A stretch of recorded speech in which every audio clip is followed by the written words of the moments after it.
All right, the unicorn. I'd love your feedback / advice on this. I recently met a very sweet, smart, and attractive lady.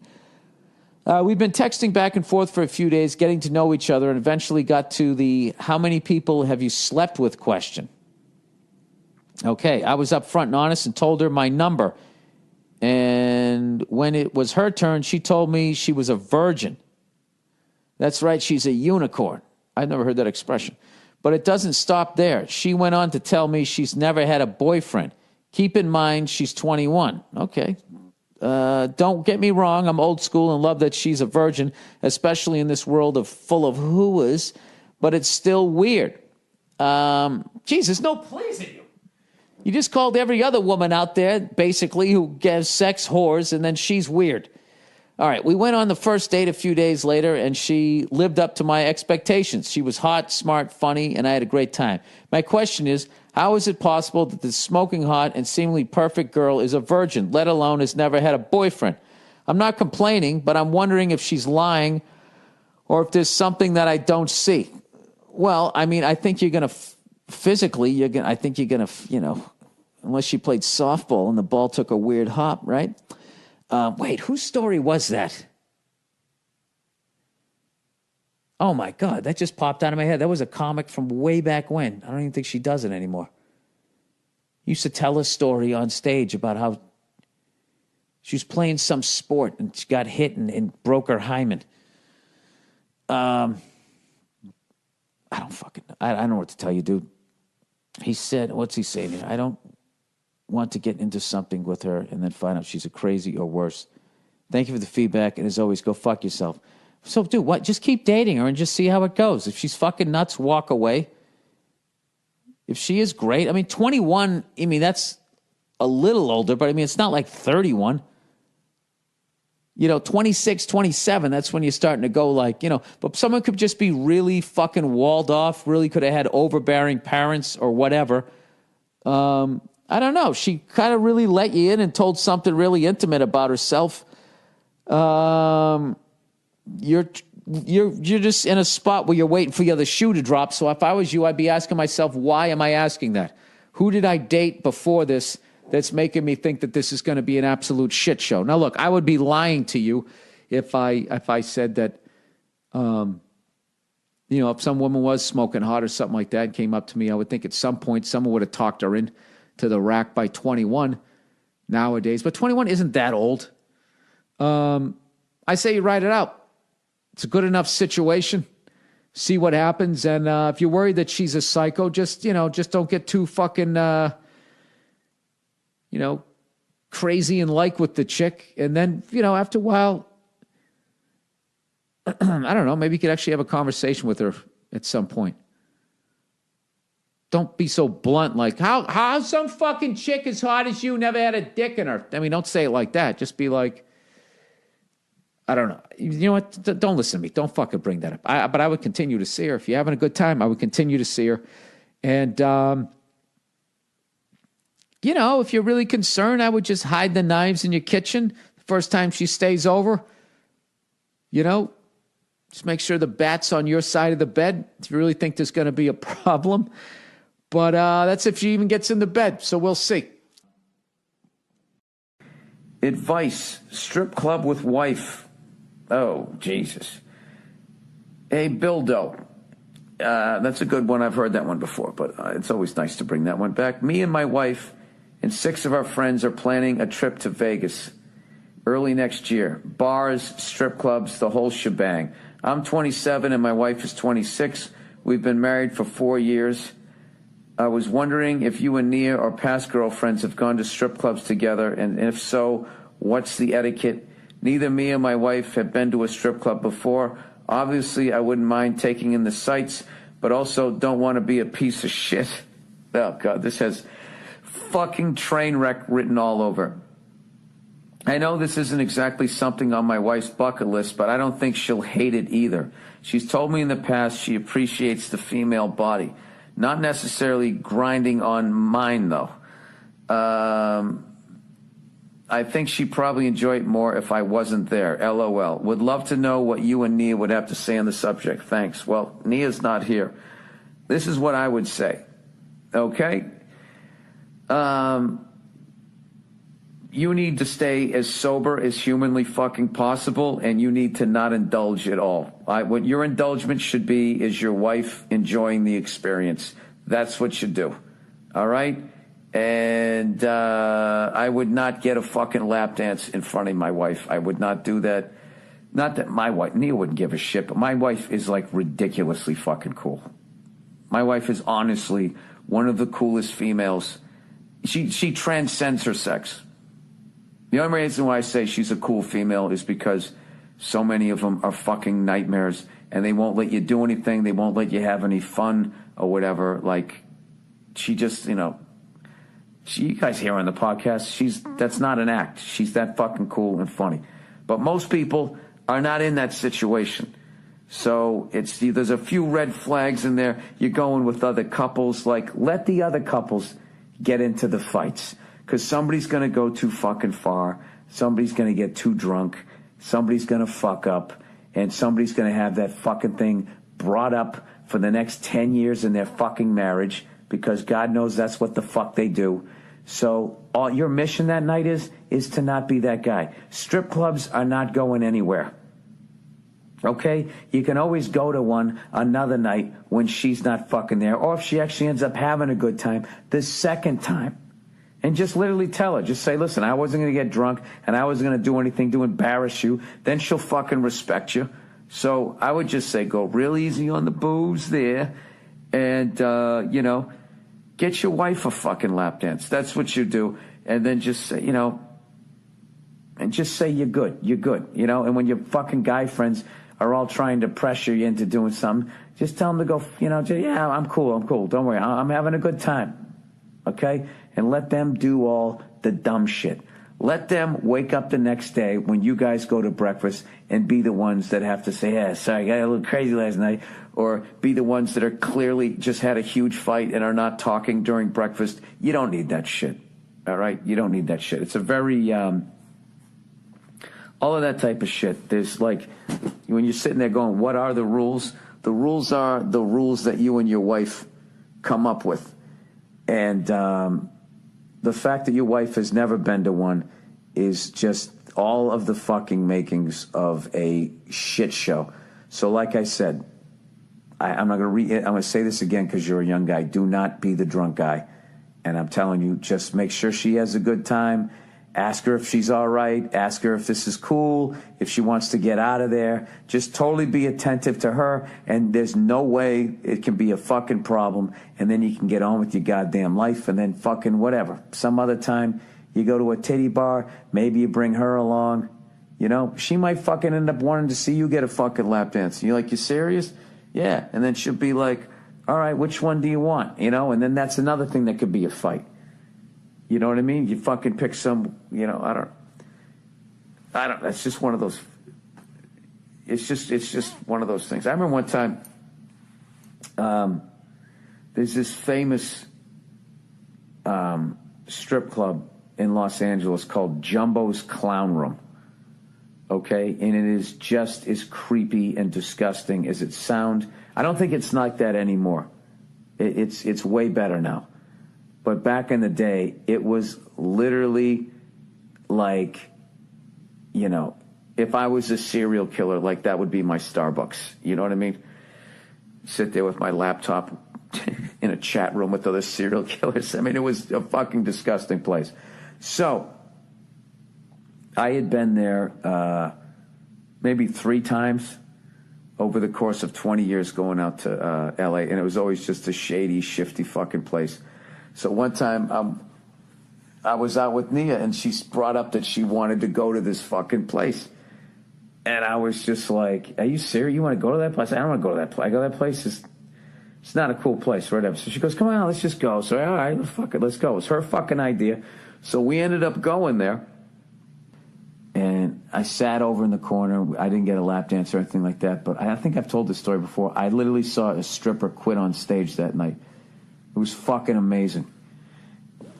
We walked in, and there was like one guy sitting up near the stage, and there was like 3 other people up at the bar with their backs to the stage. So this woman comes out looking a little rough, you know, and she starts doing a thing. She dances to one song. The song ends. Nobody claps. Okay? The guy who was sitting up near the stage was not there anymore. So now it kind of becomes like a philosophical question. Like basically, if I'm in a strip club dancing, but nobody's watching me, am I technically still in show business, right? So basically what happened was, you know, no one was fucking paying attention. So she ends the first song, you know, 'cause I'm wanted, dead or alive. She slowly slides down the pole. And then the next song starts and she's just laying there. And she's not dancing. She's not doing anything. And I'm going like, oh my God, this is like watching a boxer like not answer the bell, right? And just quitting on the stool. And she just rolled over and somehow she had her cell phone and she just started checking like her fucking emails. And at that point, like one of the barback ladies walked by, saw it and laughed and said, that's awesome. And she just laid there for the rest of the song and didn't dance and gathered her shit, didn't take up any more of her clothes. And that's like she quit being a stripper. She just quit dancing for the night. And I thought it was fucking awesome. Yeah, just as a performer, I respected it. You know what I mean? It's like if you're a comedian, I'm doing my act and no one's listening, no one's paying attention. I'm just going to stop and I'm going to shit on the crowd. That's it. I'm not going to waste my time doing my material. So why should she take her bottoms off and show everybody the fucking world if they're not even going to look at it? Right? So there you go. There's my fucking stripper story. But me and Nia never had a problem. I want to say I've gone to a couple. Have I been to a couple? Maybe one other with her. I got to tell you, it's not fun. It's not fun to go to a titty bar with your wife or even with other women. It's just like everything. I used to do a bit in my act about that. Like when women started going to titty bars, they would always go like, you know, at some point they always say, this isn't as bad as I thought it was. I think this isn't as bad as I thought it was going to be. And the joke of my act was, yeah, because you're here. Leave and it'll get evil again. That's one of the worst things ever that happened, that women started going to titty bars. You know what I mean? It's like, can't you just go to a fucking male one?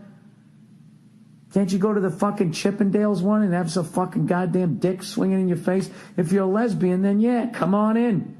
Have a good time, right?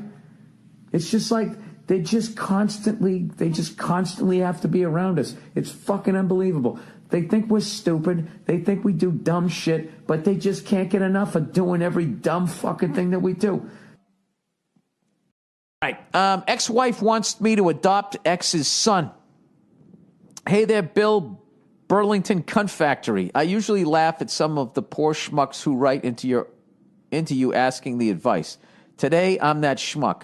I won't go into every little detail about this and hopes you can give me some advice. A few years ago, I married my soon-to-be ex-wife.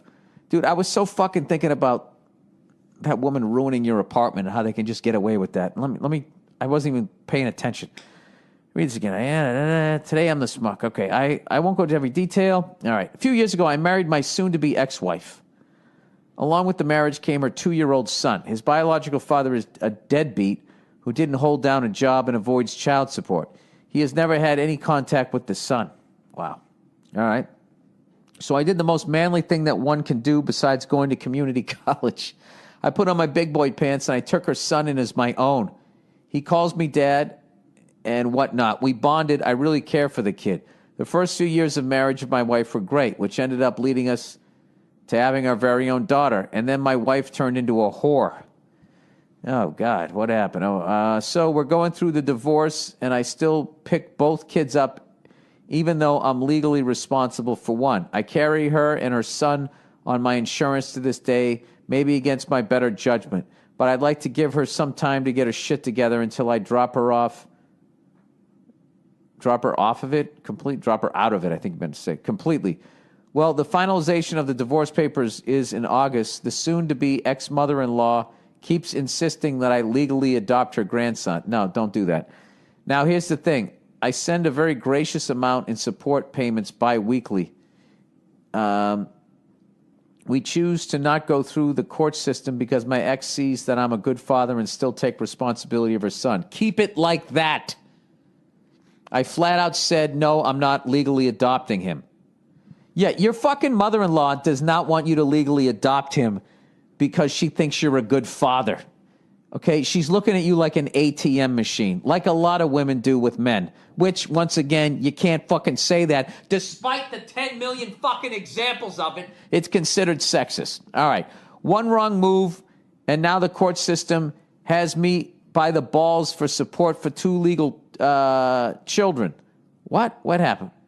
Said flat out. Yeah, he said flat out no because one wrong move and now the court system has me legally by the balls for the support of 2 children. Yeah, there's no fucking reason for you to do that. They don't hold anything over you. They have no negotiating, nothing. The mother-in-law is insisting, unless they try to keep your daughter from you. The mother-in-law is insisting that if I don't legally adopt him, I'm a scumbag who doesn't deserve to see him, and even's gone so far in so many words to say I won't be seeing him. She's even getting my ex on board with this. Like I said, I really care for the kid. He's a good kid who never had a father figure until I came into his life 6 years ago. What's my play here? Thanks and go fuck yourself. What you're seeing with these 2 fucking lunatics, generation fucking psychos here, is the tip of the fucking iceberg with these people. Okay?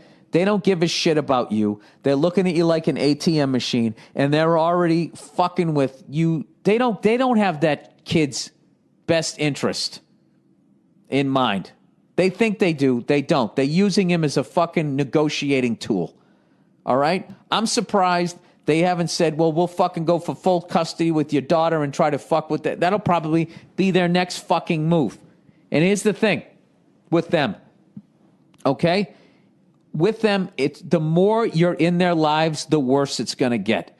Do not legally bind yourself to them whatsoever. And this is what I would do. Do not get emotional at all. Do not get into a fuck you fight with the mother-in-law. Do not get into a fuck you fight with your soon-to-be ex-wife. You have leverage in that your ex-wife, as much as she's, going to divorce you here, still cares about you. You guys still had a child together.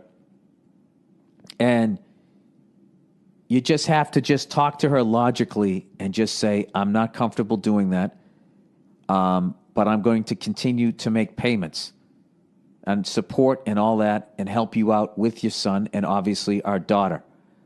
All right? And this pressure that your mother-in-law is putting on this is only going to make both of our lives miserable. So what you do is you divide and conquer there.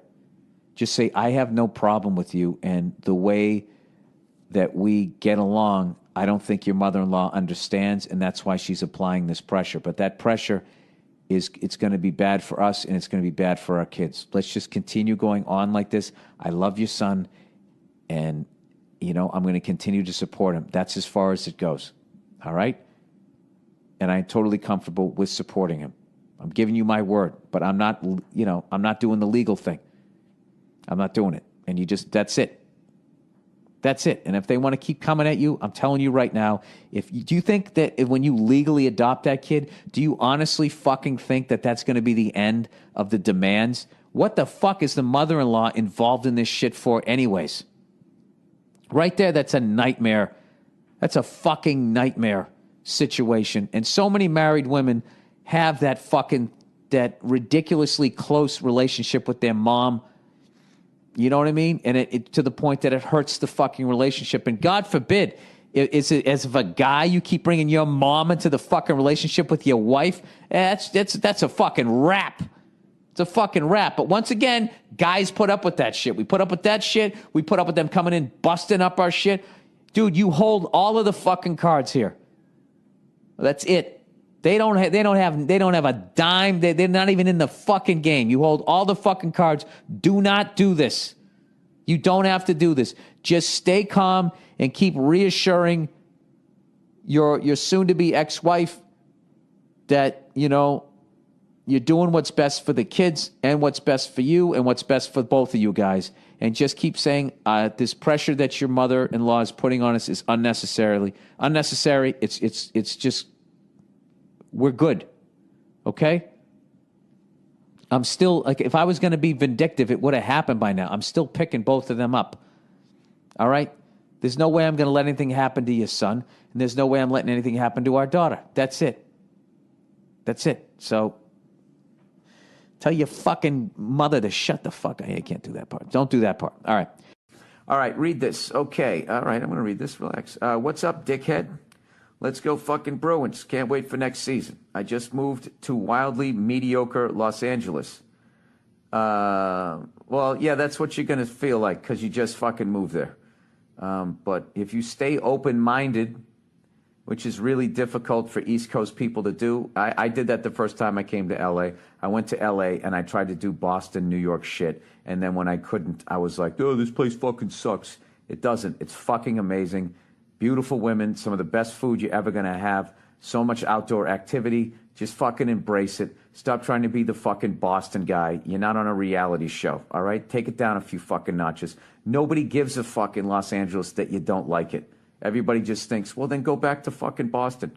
Go back to Philly, wherever the fuck you're from. If it's so fucking great, why did you accept the job out here? All right, sorry. I'm just heading you off at the pass before you become another cunt shitting on fucking L.A. He said, I work for the UFC editing fight highlights. Thanks for keeping me entertained with your semi-literate bibble-babble bullshit day after day. This is like a classic East Coast guy. He really likes me and likes what I do, but he just can't get himself to say it because his dad never hugged him. So I'm not taking any of this personally. Anyways, my girlfriend is about to move here to meet me. She had to stay behind when I moved because she's a teacher and needed to finish out the school year. We get along great. I trust her and she treats me better than I deserve. However, sometimes I can't take how ditzy she can be. Uh-oh. I'm starting to pull some threads here. She is successful and very book smart, but sometimes lacks common sense. I find myself feeling embarrassed when she says some stupid shit in front of my friends or parents. It's kind of a hard thing to discuss with her, though, you know? What the fuck should I do? Also, I'm coming to your show at the Saban Theater this Monday. I'm looking forward to it, so don't blow it. Well, I appreciate you coming out to that. Like I said, it was, you know, for a really good friend of mine and for a great cause. So thank you for doing that. All right. Well, here's the deal, dude. You either have to accept the fact that she can be a little ditzy, or you have to come to the realization that you're dating a fucking dope and you got to get rid of her. It's one or the other. I mean, look, she doesn't sound like she's 100% that. I've dated people like that were a little, you know, they were either locked in or just sort of floating. It was really weird. And they could say really, like, amazing, like, spot-on shit, and then 2 minutes later could say something like, oh, my God, what the fuck was that? But I have to tell you, that's kind of a big deal, though, dude, you know? You can't think that the person you're dating is a dope. You know, you get into that situation, and I don't know. You start thinking about getting married. You start thinking about having kids. You're like, is my kid going to be half a dope or a full-on dope? Is the kid going to get all of that DNA from her? Who the fuck knows? It's kind of hard thing to discuss with her, you know. What are you going to say to her? Can you stop saying dumb shit? I mean, there's no way to do that.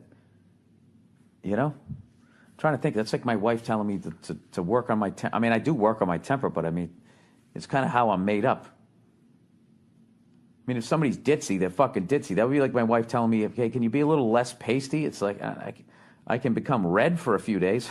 That's about the best I can do. I don't know what else you want from me, but, you know, I think you need to maybe move on. I'm not saying you need to move on. Yeah, you either accept this about her or you got to walk. One or the other. Wind it down. All right, heroin. I have no family, no friends. I work and support myself. I have no kids, no relationship. I actually enjoy freedom and being alone to an extent. I'm in my 20s. I had a lot of sex, relationships, and ended up getting herpes/HPV. I would basically rather just not tell people and not have relationships than to have to. At 35 years old, at 35 years old, deal with having to explain/tell this to women. I really like heroin.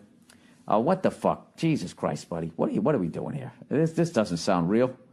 I really like heroin. I go to work, come home, and use heroin on a daily basis. I still pay my bills. I still work, but I have traded the pleasure of sex / having a family / relationships for that of watching TV shows / movies while high on heroin, falling asleep, then going to work the next day. Should I change this? Is this real? I'll try. You know what? I'll treat it as real.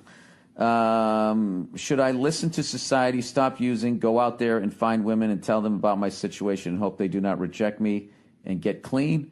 Or if I am happy, is it okay for me to just accept the women part of my life is over, eat whatever I want, use whatever drug I want, and fill the time I have left on this planet watching shows, movies, playing games, and resigning myself to the fact that I will be alone? Love the podcast. Heroin gets a bad rap. It may sound crazy, but people can use opiates and still be responsible. I know many people who do. It's like alcohol. Both can be physically... This is really fascinating.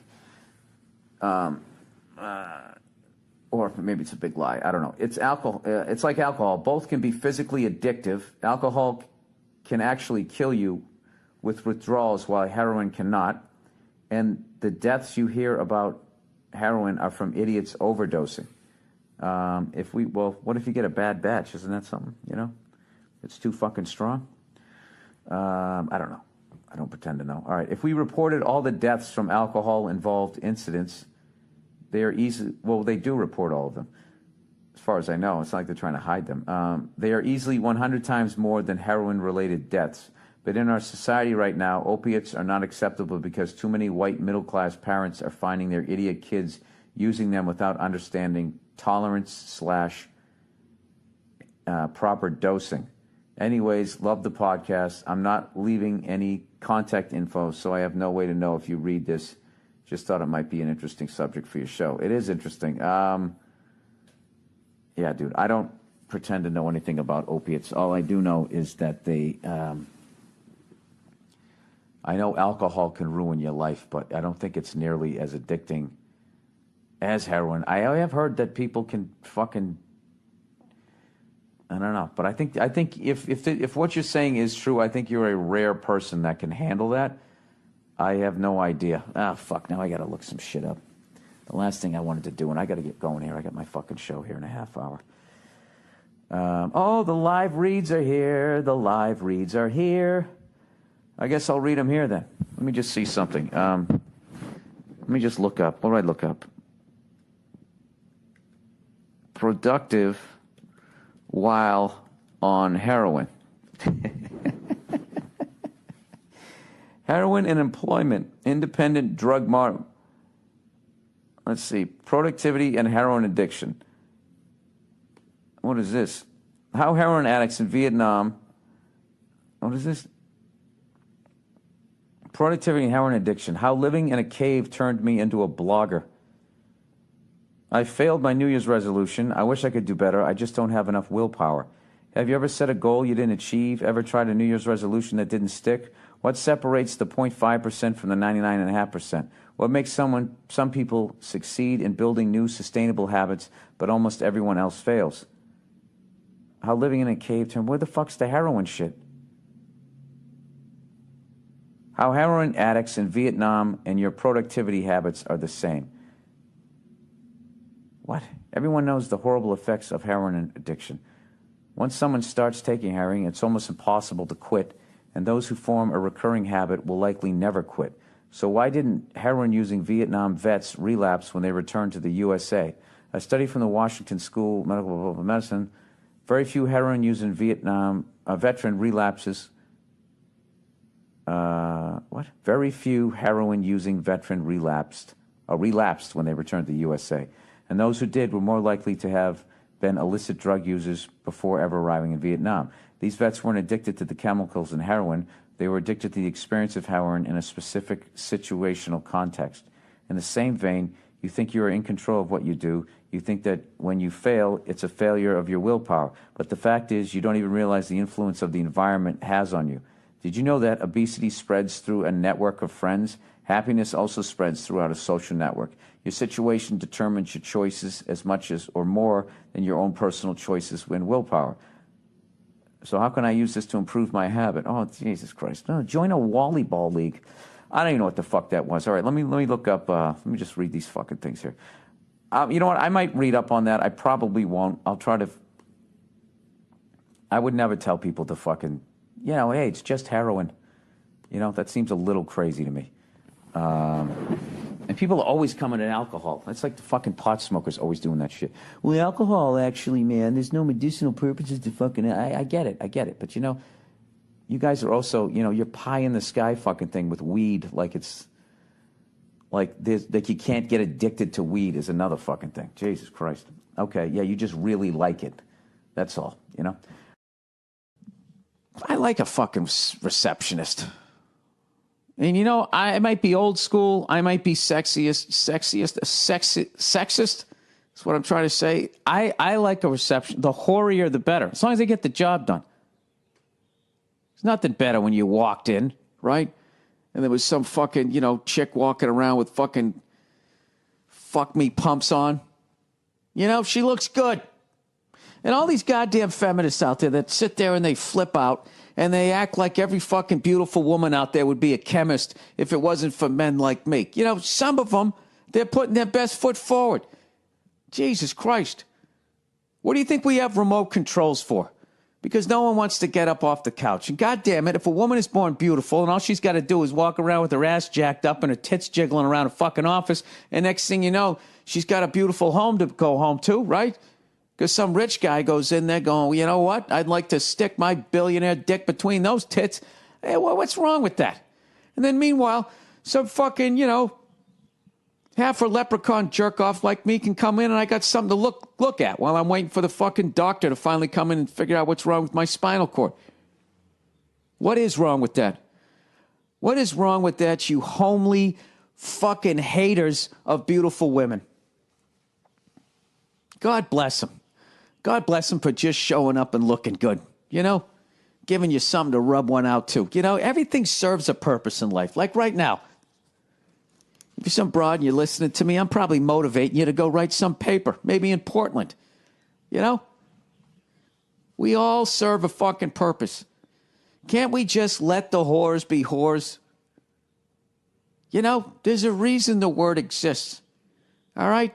And I guess because men are running shit, that sometimes there's fewer options, but give me a fucking break. You know what I mean? It would be great if everything was like even. You know what I mean? Everything was just fair and the best got the fucking job, right? But that's never going to happen because we're human beings. And that includes those feminists who don't want it equal. They just want it better for them, right? That's why they're only talking about women. They're not talking about the poor kids that sew together their bed sheets unless they go to Boll and Branch. Oh, look at that little callback to the advertising, all right? Let's just say it was free. Not free. Let's just say everything was fucking even. Are you really going to tell me that there wouldn't still be that chick running around just fucking blowing people because she enjoys it? Why can't she just, why can't she have a good time without you judging her? Huh, you homely hater of a cock gobbler? Huh? I don't know what I'm talking about. Oh, by the way, can we talk about that lady? The fucking lady! There's a woman out there. She fucking was married to a guy who was a billionaire. She's getting a divorce. The guy wrote her a check just under $1 billion and she turned it down. Now, I know what a lot of people are thinking. What a fucking gold-digging whore. This is right up Bill's alley. I know what I'm going to do. I'm going to tweet a fucking link to this article, and this will get him going on the podcast, and then he'll have a shit fit, and I'll laugh as I'm sitting in my cubicle. Well, surprise, surprise. I'm not really having a shit fit about this because I don't think it's about the money.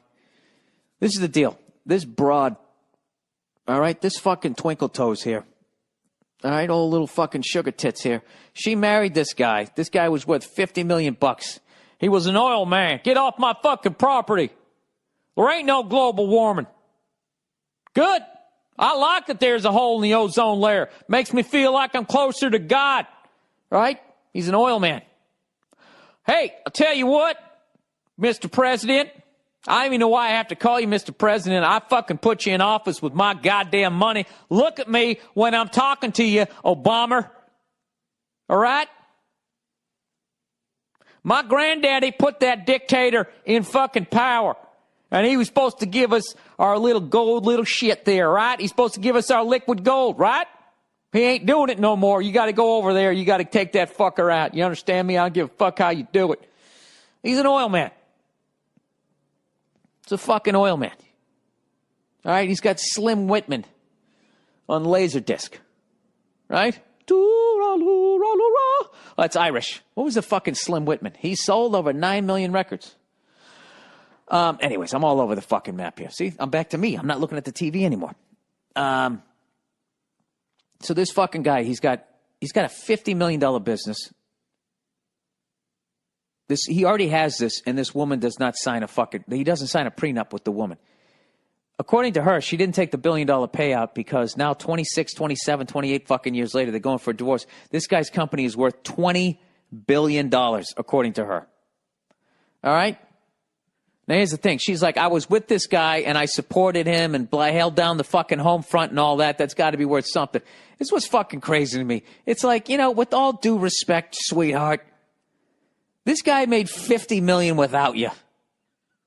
Okay? Look, I could see if the guy had a couple $100,000 in the bank. All right, maybe, all right, whatever. You know what I mean? If you make $50 million, give me a fucking break. If you started out with nothing and you're worth $50 million, you know what you're doing. At that point, once you have $50 million, that's when you got your own, you're starting to have your own plane. You're in a gated community. You got your own security system. You fucking kill somebody and the cops go down to your house and they're talking to your lawyer in the driveway as you're sitting there eating fucking escargot and an English muffin. And they're asking your fucking lawyer if you wouldn't mind turning yourself in over the next 6-7 days. You're like that level fucking rich. And once you're that level rich, it's all fucking downhill. You're meeting the people that are running the world. You're meeting the people in the Bilderberg group. You meet the people in the other groups that I don't know about or what the fuck they talk about, but I pretend like I do. You're at that level of fucking wealth. All right? So this fucking guy grows it to $20 billion, and she gets a check for $1 billion, basically. And she says she doesn't want it. She wants more. So everybody's saying that she's a gold-digging whore. You know what I really think it is? And she's saying that she supported him and helped him build. Say, go fuck yourself. All right?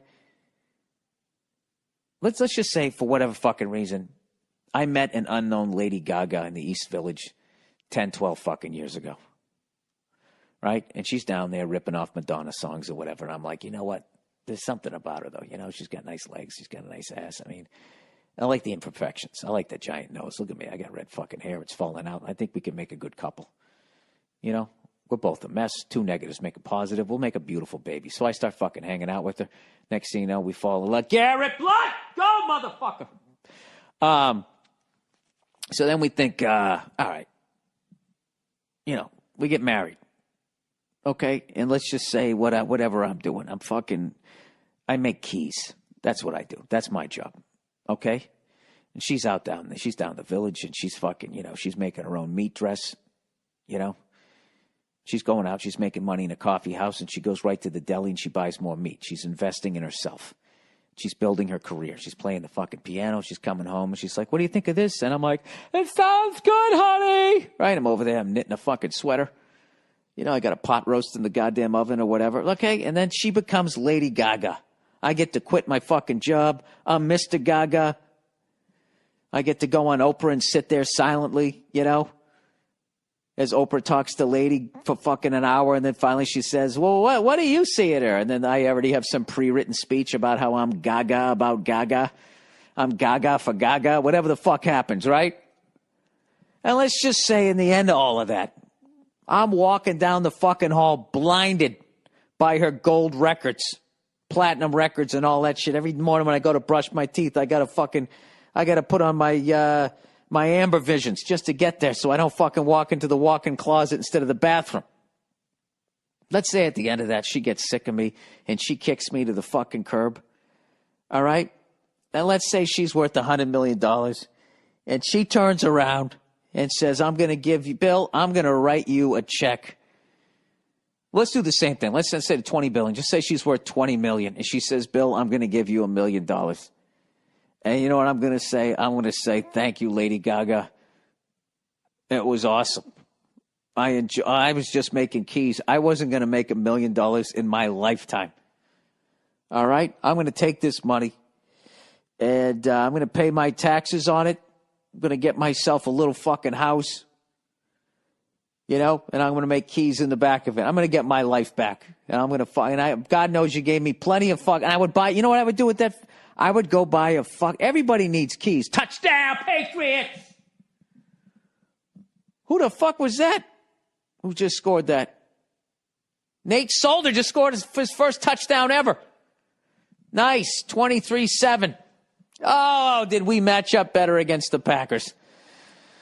So anyway, look at two cheaters talking there on the sidelines. Two convicted cheaters. That was a nice play. How did you like the video? I love the video. Anyways, you got to have a sense of humor about your own fucking team, don't you? Most people don't, but I do. Anyways, so let's go back here. If she gave me $1 million, what I would do is I would find a house that cost like $150,000, and I would put down a ridiculous amount of money on it. And then I put the rest of the money away, and I would start cutting keys again out of the back of my house. And I'd get that business going, and I would fucking build it up. And then I'd go on to, instead of farmersonly.com, I'd go on like keymakersonly.com, and I'd try to meet somebody else. That's what the fuck I would do. I would never try to take her money. I'd be like, you know what? I know I gave you support. I know I said that was a beautiful song. I know you wrote a couple songs about us.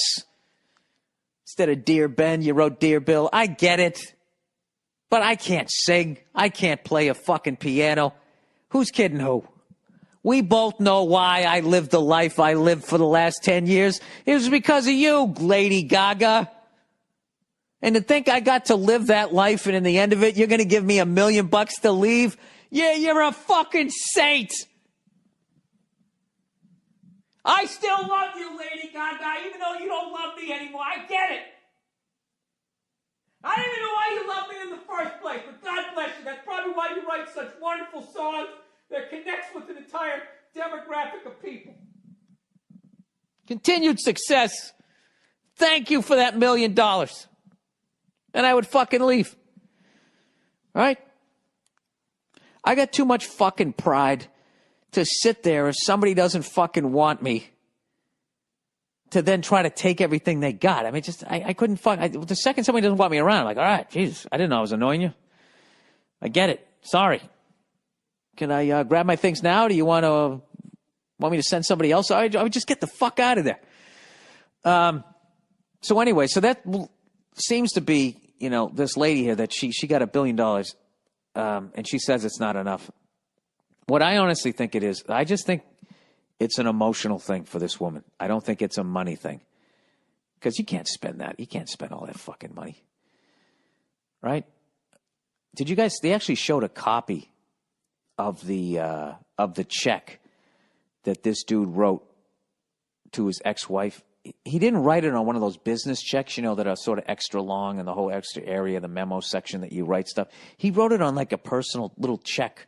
Like the same kind of check, like, somebody living week to week, one of those little checkbooks. He wrote a check for like $989,899,000.31, whatever the fuck it was. And I think what he did was, this guy's obvious, I don't know what the fuck, maybe he's just good at business. I think he just sat down after they decided on the number, and I bet he did it right in front of her. After 26 fucking years. Okay? He's walking away. He's leaving, and he just sits down, and he's just writing money just to make her leave. And he just sits down and goes scribble, scribble, scribble, sign, sign, sign, dot the I, cross the fucking T, tears it out. Here you go. Beat it, lady. I just think it came across like that, and it fucking pisses her off.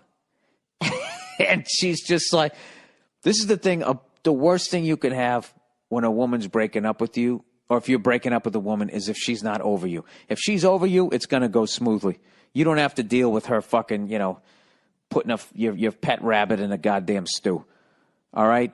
But if they're not over you, you got to fucking let them down easy. You can't just push them down the emotional elevator shaft. All right? You're going to have a major fucking problem. And I think this guy, he just fucking fired off the check like he was paying another bill. And she just was insulted by that. And she's doing the math in her head like, this motherfucker's going to... I actually talked a little bit about this on the Chris Layton podcast, so forgive me if there's a little bit of overlap, but I just wanted to hear what he thought about it. I think that... I don't know. I just think that they want you... They want you to hurt. They just want you to hurt. I don't know what it is. Not all of them, just some of them. And I think that she didn't get enough of a satisfied, hurt look on this guy's face. There wasn't enough pain. I think he just treated her like he had to get the gutters fixed and had some professional come over and did it, and he just fired off this fucking check, and it just pissed her off. Because she's more than taken care of for the rest of her fucking life. Anything she could ever want, it's all good. But I think the fact that he still has so much more money and it didn't hurt him to write that check,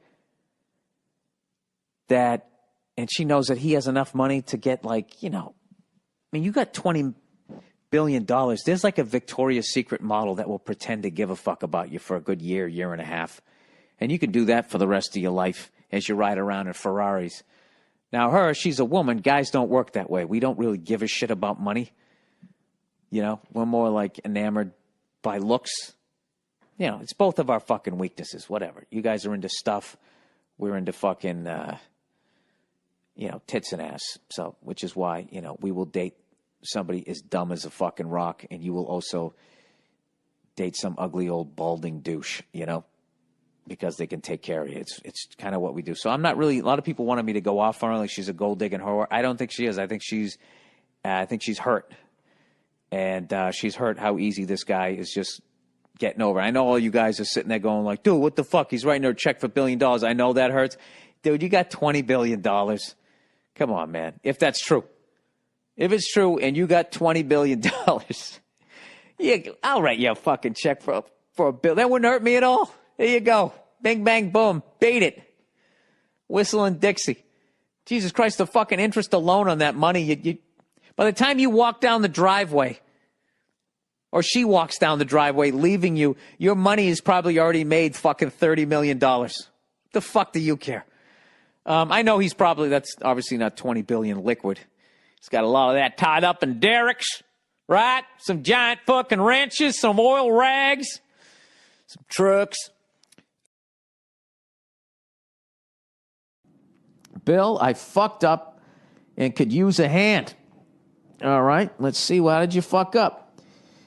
Hey, you old biscuit bacon bitch. I fucked this one up and could use some of your broadcasted advice. I'm a 26-year-old guy living and working in the Great White North, Toronto to be exact, and I love your podcast and all that shit. Thank you.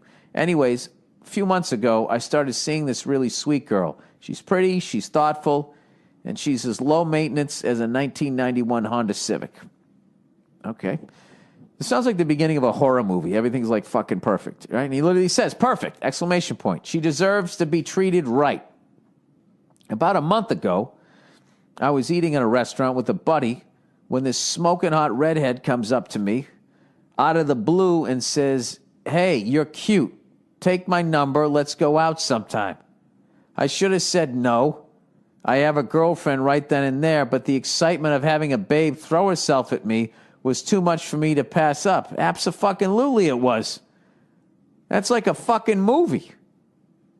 We're not wired to pass that moment up. I'm not saying you go and do it, but Jesus.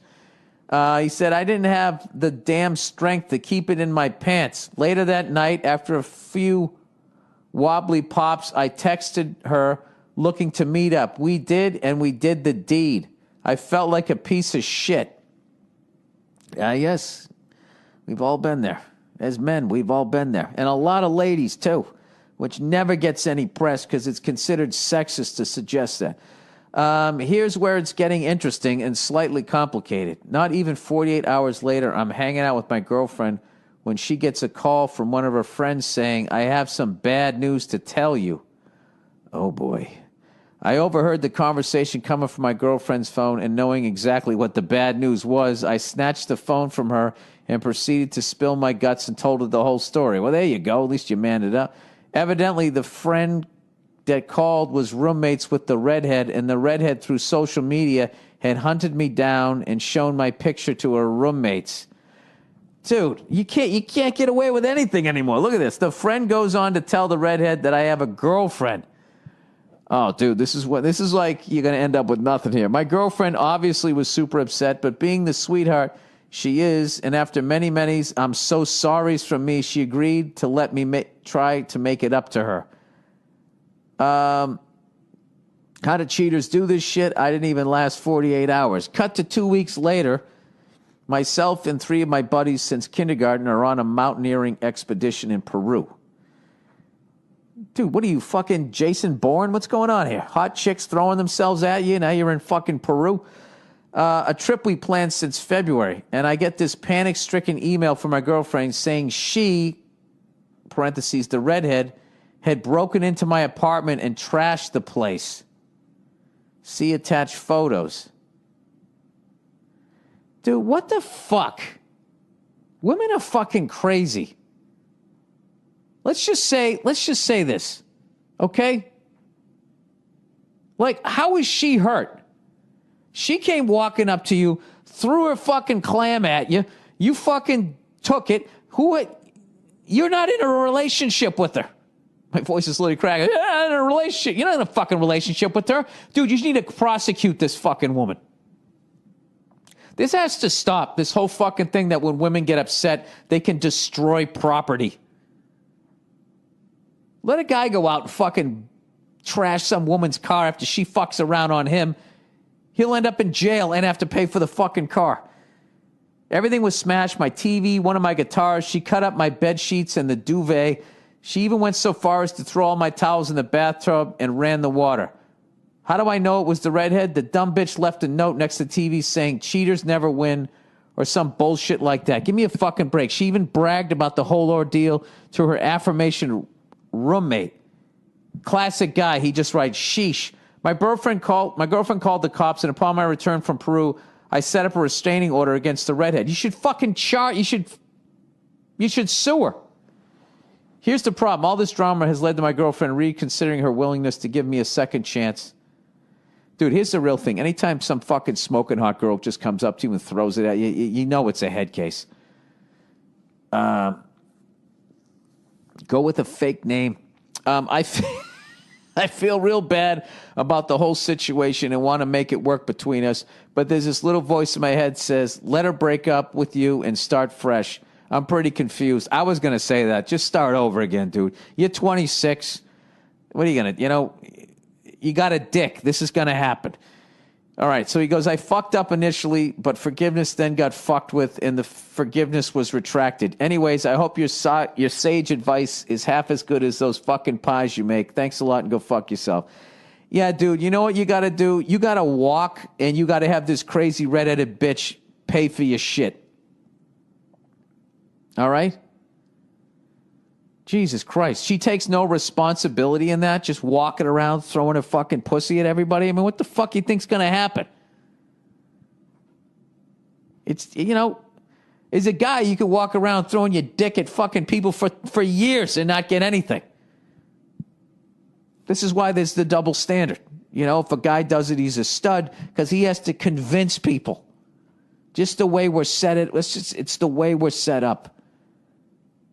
Okay, women are no better than guys. It's what it is the way they're set up anatomically is they're letting someone enter their body. That is a major decision. Sticking your dick in something, it's, it's fine. It's like, it's like putting cereal back in the cabinet. I mean, you don't even fucking think about it. I probably, there's probably ignorance in there. Yeah, I would just say, like, you know what? You're right. I fucked up. That's a really big pet peeve of mine, that fucking women get to do shit like that. They just get to walk around, destroy your shit. Just fucked up your TV and all that, dude. And your whole thing is just like, sheesh. Like, we're just conditioned to be like, all right, that's what they do. They ruin your stuff. Dude, you were 100% in the wrong. You shouldn't have done it. You definitely did a piece of shit thing, but that doesn't give somebody the right to break into your fucking apartment. That's breaking and entering and destroying property. She should be in jail.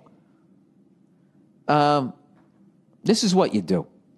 I would break up with her, and I would try to take legal action against the redhead. And at some point, you want to send her a note, but don't do it. Just say, yeah, breaking and entering, fucking felons never win either, whatever the fuck that is. Yeah, dude, whatever, it happened. And, yeah, you know what I would do? You're 26, stay single for a while. Stay single for a while, go to the gym, get back in shape, figure out what the fuck you want to do. Do you want to fuck a bunch of women, or do you want to meet the one? But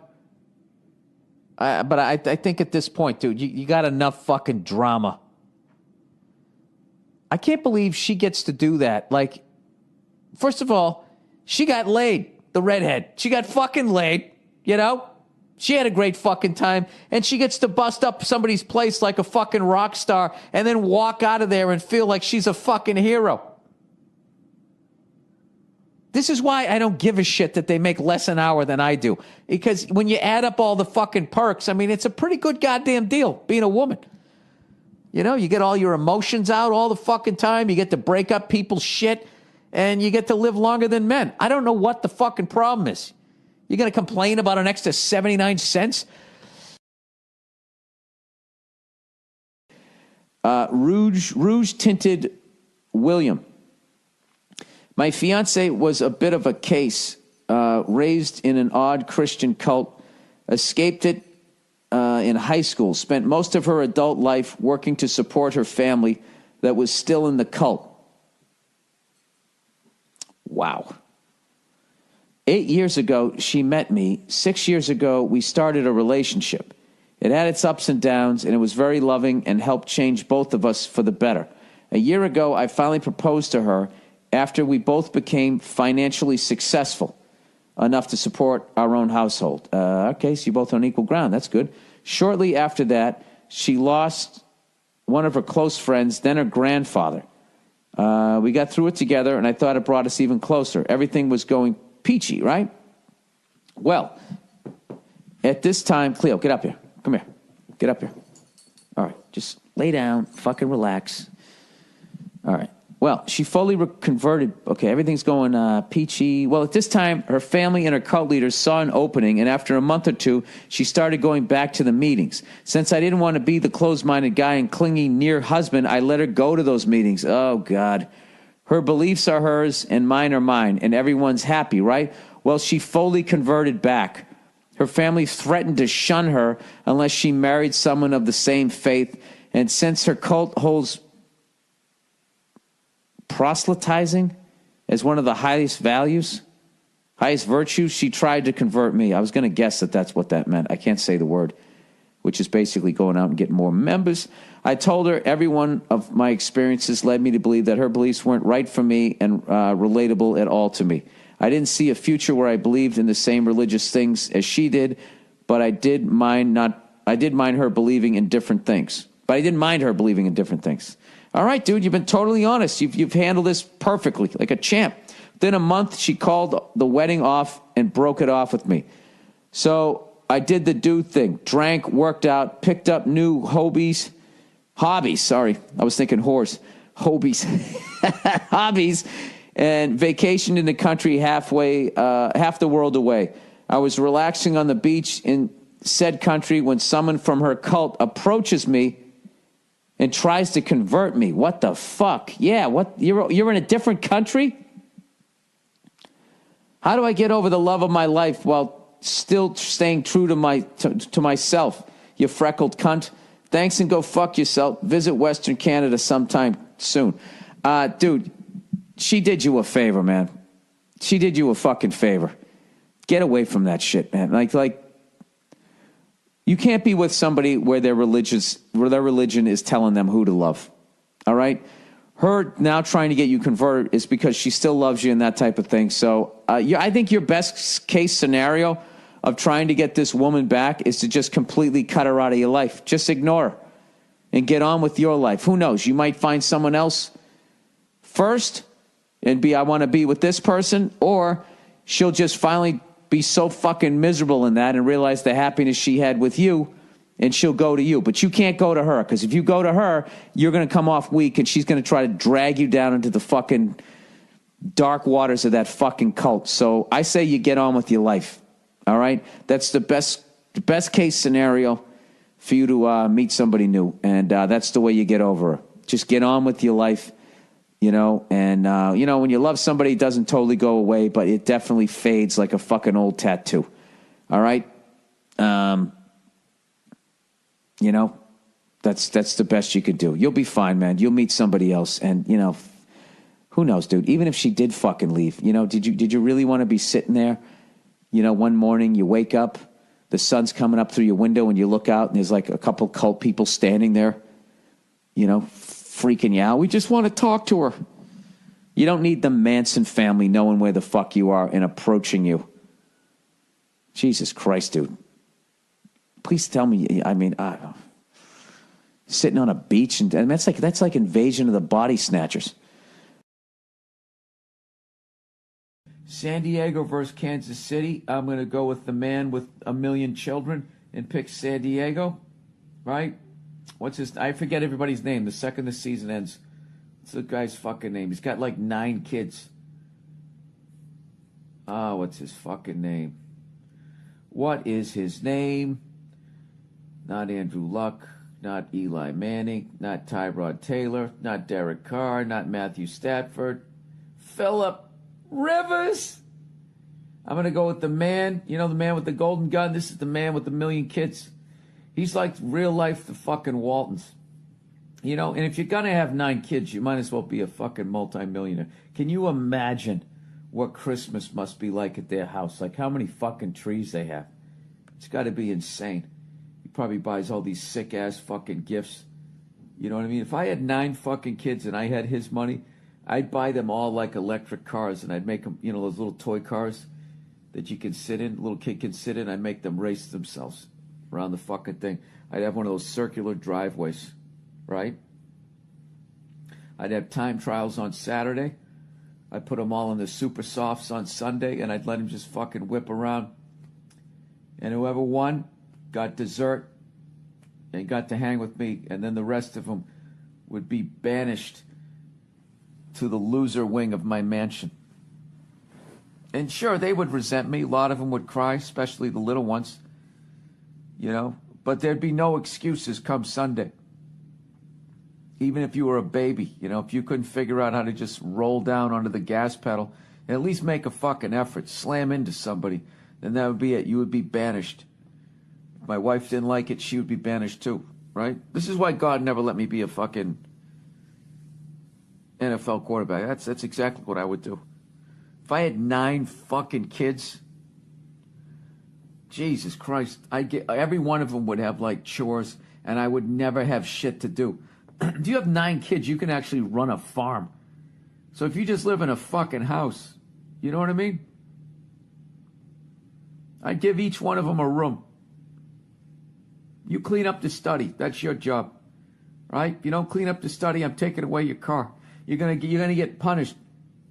A couple of grid positions come Sunday. You're never gonna have fucking dessert again. You'd have to be strict with 9 kids, I would think, right? Jesus Christ, how many belts would you have to go through during the course of your, or if you're that dude from the Vikings, like how many fucking weeds or switches would you be pulling out of the ground? What kind of a fucking lunatic hits his own son in the nuts with a switch? You know what I mean? I get it. That's the way you were brought up. But, you usually try to correct shit with your parents. At some point you'd be like, I'm going to stop short of hitting my own son in his little fucking prepubescent ball sack with a fucking switch. You would like to think that someone would make that leap. But you know, not everybody is as enlightened as me. I like giving people advice that have children, and I don't have any. You know what I mean? If you had 9 kids, you could even if nobody had any musical ability, if you sent all 9 of them to American Idol, you got to think one of them would at least make it to Vegas, right? Someone would just have to be able to carry a fucking tune. Jesus Christ, that's a giant goddamn table. 5 kids on one side, 4 on the other. Your wife on one side, you on the other. I mean, how many fucking turkeys is that? It's a lot of goddamn kids. That's fucking nuts. That's like turn of the last century level kids. You know what I mean? They would just have 9 because you knew someone was going to die of polio. Somebody was going to get tuberculosis, right? Someone was going to fall down a fucking well. And right there, you're down to 6. You know, it starts getting nervous. I mean, those crops, you know, the harvest is coming in. We're down to 6 fucking kids. You know, your wife's just laying on her back making fucking bread with one hand, churning butter with the other. And you just, at the end of the day, you come in and you just fucking walk right between her legs like you do when you're behind the herd of oxen. You just fucking put another one in her.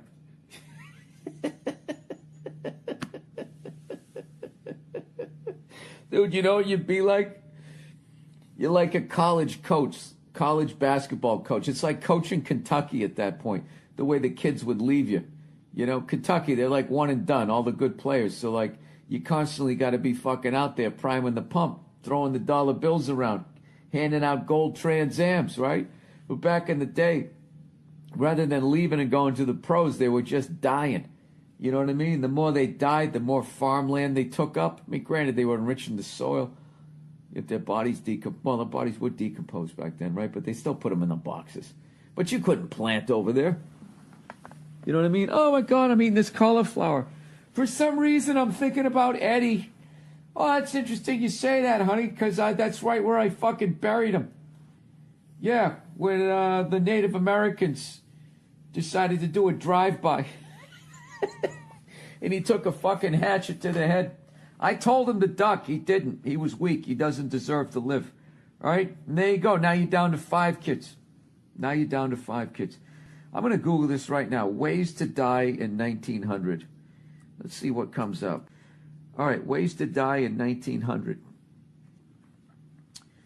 Wasn't this a sitcom? It was a short-lived sitcom, right? It was on right after 8 Ways to Fuck Your Mother, whatever the fuck it's whatever the fuck it's called. All right, ways to die. How we died 200 years ago. Leading causes of death in the U.S. in 1900. All right, this is how your kids died. If you had, this is why you had to have 9 kids back in the day. All right. Influenza, pneumonia. See ya. There goes a good 2-3 kids. Tuberculosis, I called that. This is like the morbid family feud. Gastrointestinal infections. Heart disease. And then cerebrovascular disease, whatever the fuck that is. What about farming equipment? By 1950, it was heart disease. Oh no, this isn't kids though. I gotta say kids. Ways to die as a kid. Jesus, what sort of watch list does this put me on? All right, let me type this out. Ways to die as a child in 1900. Well, childbirth was one of them, and you lost your wife. That was like your scout, right? Fuck. Who's going to keep bringing in the new talent? Ways to die, trends, death. There's historical horror of childbirth, all right? Leading causes of death. You know what? They're not going to have it. Death in childbirth. Whatever. I'm still going with farming equipment, you know? Dad's out on the team of oxen. Go tell Pa it's time for dinner, right? And you go out there and the oxen get spooked or some shit and they run over you. Bill, we don't want to know about fucking dead farm kids. All right, well, you know, the fuck you want from me? As much as people talk about the Beatles and how great their music was, whatever you want to say, I totally agree with them. I think they're the greatest band of all time. But I have to be honest with you. John Lennon and Paul McCartney redefined Pussy Whipped. You have to watch this fucking video. It's John Lennon is singing with Chuck Berry. Chuck Berry is probably one of the main reasons why John Lennon ever picked up a guitar. So now he's on TV. He gets to play with his idol. They're playing Chuck Berry's hit Memphis. Okay, John Lennon's got Yoko in his fucking band. They're in the middle of singing this song on television, and they're killing it. It's going great. Yoko's playing some stupid fucking drum. And even though she has no fucking talent whatsoever, he's putting her in the fucking band just so she'll shut the fuck up and stop nagging him, because he's too much of a fucking pussy to tell her that she has no talent. All right? The only reason why you're here, Yoko, is because you're sucking my dick. All right? No, you can't play the bongos. But anyway, she's up there playing the bongos, right? So John Lennon, Chuck Berry, two of the greats of all time, harmonizing, singing this hit from the 1950s. That's what this moment's about. And Yoko, in the middle of it, can't handle that she's not getting any shine. She takes the fucking microphone out of the stand, starts playing the bongo, and as they're singing, you know, go, go, Johnny, go, whatever, she picks up the mic and I swear to God goes, yeah, yeah, yeah, some fucking crazy shit. And you see Chuck Berry's eyes fucking open as wide as they are, and it's that fucking look. Dude, you ever have like a buddy of yours and he's dating some fucking psycho, but he's in love with her, so you can't fucking say anything, and you're just sitting there waiting for the fucking lightning bolt to hit your friend in the head where he finally realizes that he's dating a psycho cunt? Chuck Berry had that look on his face. Dude, I'm not even exaggerating. Yeah, that's what the fuck she did. And Chuck Berry's like, what the fuck? And it's kind of like, John, that's your woman. Get her in line. And John Lennon does not even fucking... He doesn't even blink. He just keeps playing. And then she does it again later on in that song. And then you look at all the other musicians, and they just keep playing the song like Yoko isn't even fucking there. And I actually get infuriated when I watch this video. The fact that John didn't just stop playing in that moment. And what he should have done was dressed her down right there. You say, fine, you want to have a fucking moment? This is your moment. If you ever fucking do that again, I will slap you so fucking hard in the head, your eyes are going to look like mine. Do you understand me? You play that fucking bongo and you shut your face. You look like that bitch who crawled out of the fucking well in Ring. You understand me? I don't even know why I'm fucking you. I could be fucking anybody. You can't play the bongos. You can't sing. Shut your fucking face. And then he just walks back up to the mic and just counts the band back in. Right? Isn't that what the fuck he should have done?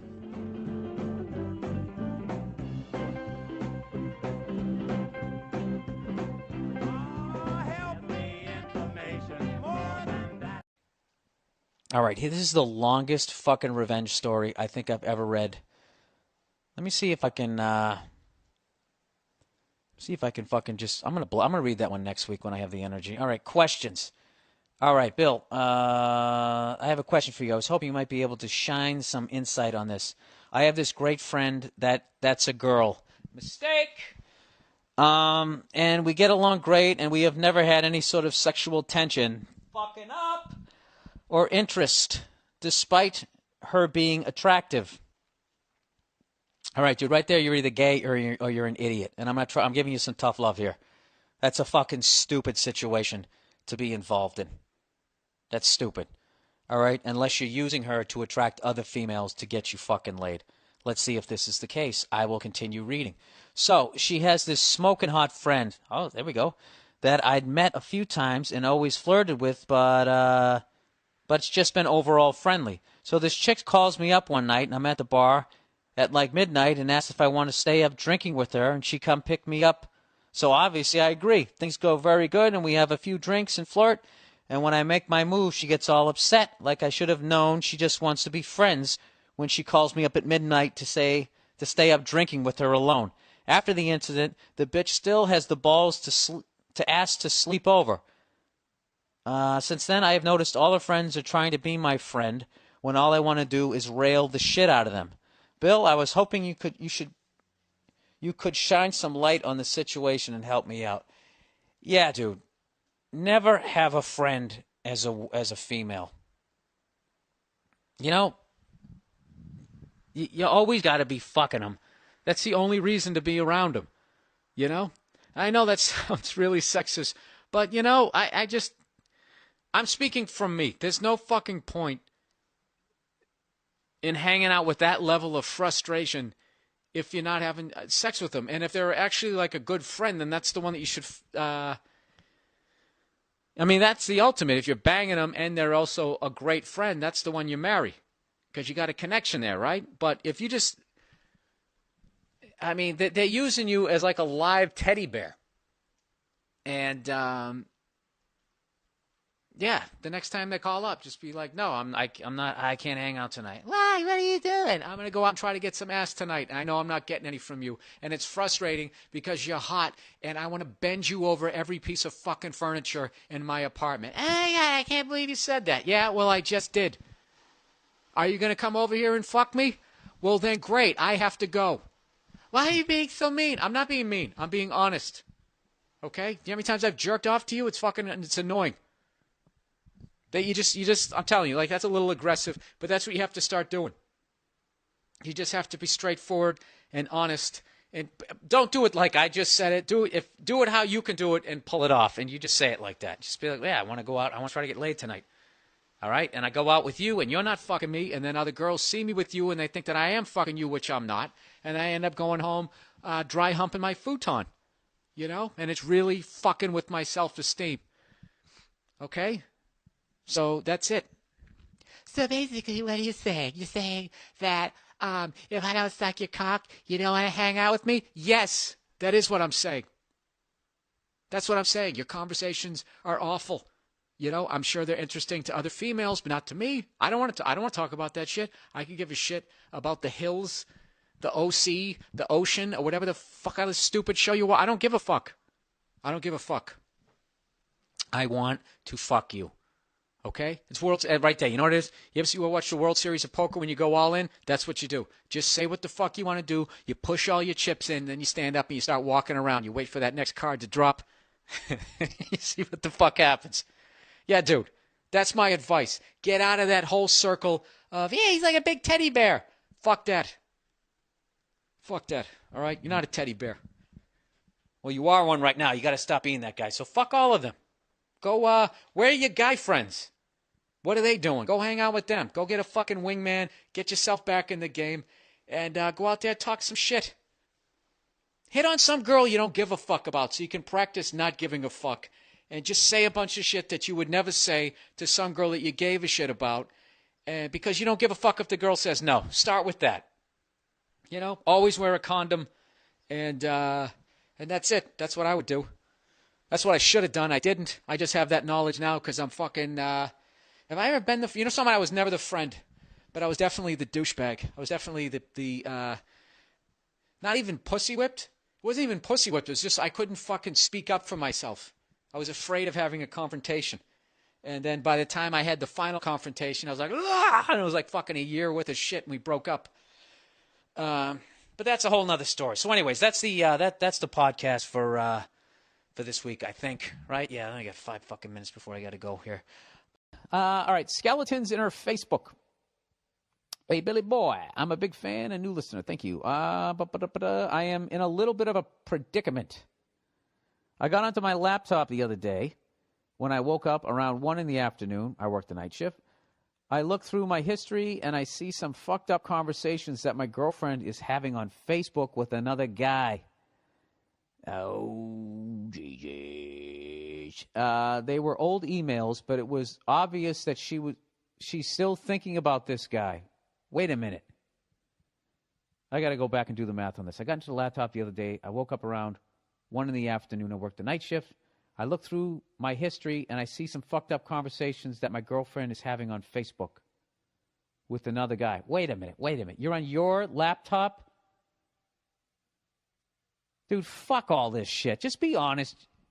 You got a weird vibe off your girlfriend, or you're fucking, you don't trust her, or you don't trust people in general, and you went on her Facebook account. Isn't that what you did? Okay.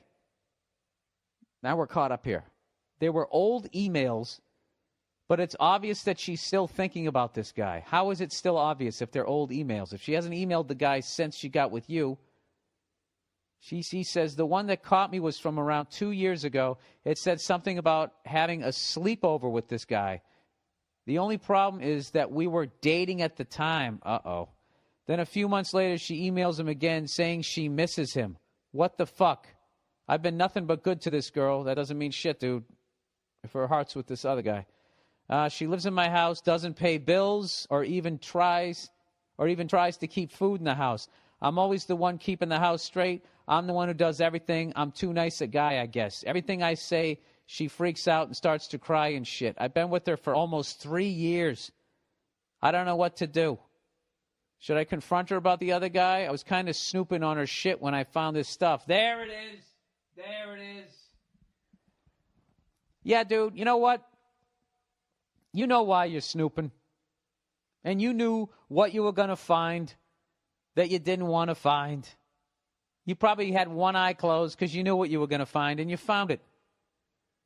Anyways, he goes, I mean, don't get me wrong. She snooped on my Facebook, too, at times, and caught me talking to other girls. But all my life, I've never been unfaithful to her.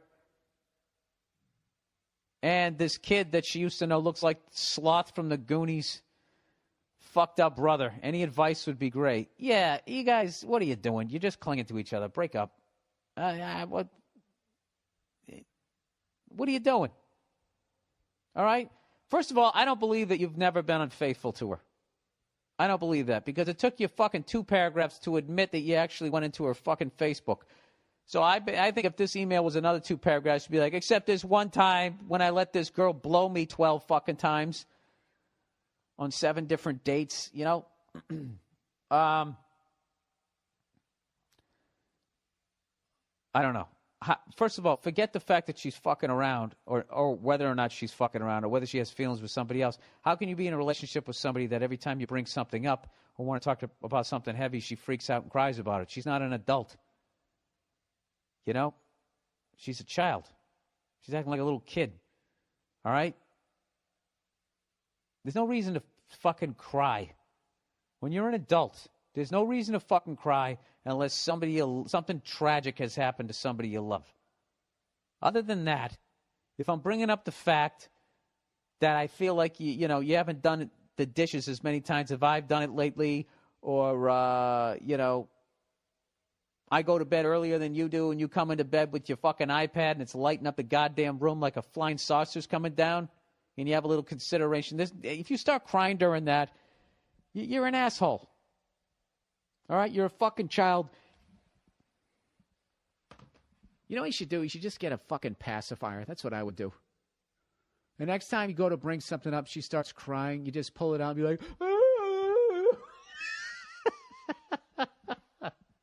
and you wave it in her face, and you just throw it against the wall, and you go, you pick it up, you fucking baby. Right? And right there, you're not going to have to worry about what to do in the relationship because it's going to be over. Underrated. Uncle Billiam. This could be the underrated of the century. Keeping your dick in check. Flipping the script on the ladies. And refusing your woman's sex. I just told my girl no sex till she goes and applies for 10 jobs today. And the look on her face was priceless. Like she just had no clue what just happened. Looked like a little kid that had just had its teddy bear stolen. Love the podcast and go fuck yourself, you redheaded bastard. It's a great one. That's a great one. I mean, you're fucking with that. That's, you know what? You having your dick in check is like your woman fucking bench pressing more than you. That's basically it. I mean, the core thing a guy has over a woman is that he's physically stronger. Okay? The core thing a woman has is that we're run by our dicks. Well, I mean, they're also smarter. I think I do think women are smarter in a lot of areas just because they have to be. It's a nature thing. You know? We're stronger, so I think we just didn't use our brains as much. Back when you could fucking drag a woman around by her hair and beat her with a branch. I said, shut the fuck up, you know? You didn't have to grow as a human being. They had to sit there and be like, how do I get that big dumb oaf to do exactly what I want him to do? I can't grab him by the fucking throat. How can I make him do it and actually make him feel like it's his decision? You know? All right, advice for the week. Bill, I've known this young lady for a few years, and we're very fond of each other. But she has a possessive boyfriend with a stupid haircut, and a couple of times when she's broken up with him, she's come to me. But then she goes back to Macro Man. This is the thing that bothers me. Whenever things have gotten sexual between us, like I go down on her and blow her fucking mind. This guy has definitely got confidence. He goes, she never returns the favor. She gets disgusted. She even gets disgusted if I sulk in my seat that I didn't get any. Dude, sulking is like, I'm not going to sit here and act like I know what turns women on, but I can tell you the exact opposite of turning a woman on. If you want to have the exact opposite, Spanish fly would be sulking. Nothing makes a pussy dry up like sulking. Just letting you know right there, okay? But nothing makes it wetter with complete indifference. Anyways, once she said callously, after the guy went down on her and then he didn't get a blowjob, she once callously said, have a wank to alleviate my horniness. After having her completely naked on my chair, worshiping her and pleasuring her holes. Jesus Christ, buddy. Thank God I'm not yelling. That one right there would have kicked me out. It was just me with the styrofoam cup. Another time when we had intercourse, we were drunk. She stopped me halfway through, and she even stopped halfway through a shit doing you a favor hand job. She's never made me come. These are the only examples of when she tried to get me off, and I'm a good-looking chappy, so it's not that. Recently, I boycotted her body. I said, let's be friends, to be strictly platonic. I won't even play with her norks. I'm guessing that's her titties. This has had the result of her trying to rekindle things like the old magic. If she's not that into me, what the fuck is going on? I'm finished with her, but any insights you can give is a treasure. All right, first of all, dude, you're not finished with her. Just halfway through writing that, you probably realized what a sap you were being. All right? Okay, first of all, who's kidding who? You're fucking with a psycho. All right? And I don't know. This is a very touchy one to talk about here, but this girl strikes me as one of those girls who wants to be put in her place and wants to be bent over something and wants a guy to tell her what the fuck is what. All right? Okay? Consensually. Do you understand what I mean? Okay, don't take this the wrong way. Go in and just fucking give her a forearm shiver, right? I'm not saying to do that, all right? You know, some girls are cunts and they know they're a cunt and they want a guy to basically tell them that. It could be this, I have no idea, but I can tell you one thing right now. Sulking and keep coming back for more. You're like Charlie Brown. She keeps pulling the football out. And, you know, if you want to fuck this girl, walk away from her. Stop returning her phone calls and all that type of shit. You basically started to do that when you boycotted her body, but then you said, let's be friends. That's a weak move, okay? This girl, I think, wants to see you be a fucking man, all right? And you're not. You're going down on her. You're pleasing her. And she's doing everything she can to disrespect you, and you're allowing it. And I think that's turning her off. And I think she's a fucking sadistic psycho. So she's getting you off. She's leaving you with blue balls. You know, I don't know. That might be it. Or she might be fucking angry at something else and she's taking it out on you. All I know, dude, is walk away from this girl. Just walk away from her. But if for some fucking reason you still want to bang her one more time, blow her off. Blow off her texts and her calls for like a week and a half. And then randomly answer one. And when you pick up the phone, just have a whatever vibe. Hey, what's going on? You haven't been returning my calls or make texts? Yeah, I've been busy. What's up? You want to hang out? No. Why not? Yeah, you know, I don't know. What do I want to hang out with you for? And get blue balls? You know? You're fucking selfish. You're fucking annoying. Leave me alone. You know? That's probably too angry. But just... I'm sorry, guys. I'm fucking angry right now that I have to talk like this. Yeah, just blow her off and just be, you know, and when you go to meet her in a public place. Don't go over a place where she's going to dress extra sexy when you come over there because she's trying to get that power over you again. Meet her in a fucking public place and be talking to her as you're kind of glancing around the room, you know? Sort of hit on another girl while she's standing there. I'm telling you. You know? And when she asks you to go home with her, don't. Just say, I'm cool, or whatever. You know? Fucking blow her off. If she ever calls you again, if she wants to hang out or whatever, tell her to come over to your place. And the second she starts acting like a douche, kick her out. I don't know. It's what sucks about a girl like that is immediately you got to try to get into her head, then you got to start playing games. It's not worth it. There's too many decent girls out there who will, when they take the dick out, they will fucking complete whatever you want. So I would just walk away from her. Let's be friends. Jesus Christ, buddy. That and sulking, you need to take, those are the two parts of your game you need to work on this off season. All right? And then maybe next year you'll get the ring. Okay, good luck. All right, next one. Facebook messages. Hey, dear Billy, I need your help dealing with the girlfriend issue. I have been seeing my lady since December. I'm 30 and she is 27. That's a good fucking age difference. I like it. She lived in the city and I lived in the country. We started as a long-distance relationship, but it got serious quickly. And now she has moved back home. She's, what is this, fucking Green Acres? She is busy buying her own house, but has stayed with me for the last 2 weeks. We've talked about me moving in with her. We tell each other, I love you, and we're making plans for the future, etc., etc. So today I log onto my computer and her Facebook page is still logged in. Uh-oh. This is a whole new world, man. The Facebook thing. Me being a curious creep, I started snooping.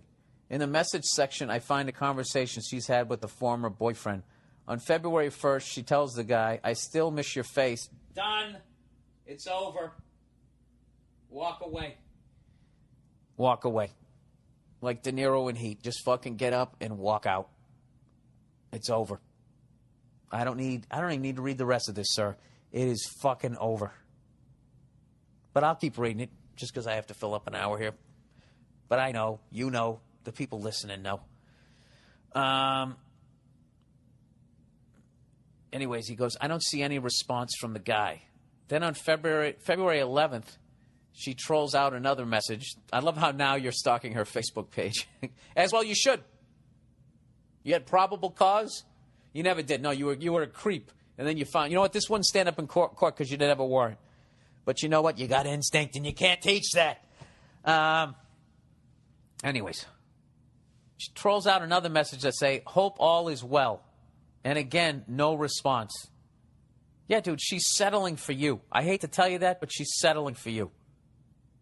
What she's trying to do is if this motherfucker goes, you know, I miss your face too, she's out.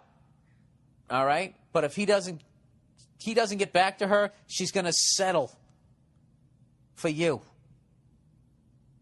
Okay? And I'm not saying you're a bad person. I'm just saying the feeling isn't there. She's settling for you, which means the entire time of your fucking marriage, every time you're not looking at her, she's just going to be staring at the back of your head, looking at your dumb shoulders, something, just going like, ugh, how the fuck did I end up with, how did I fuck that other one up?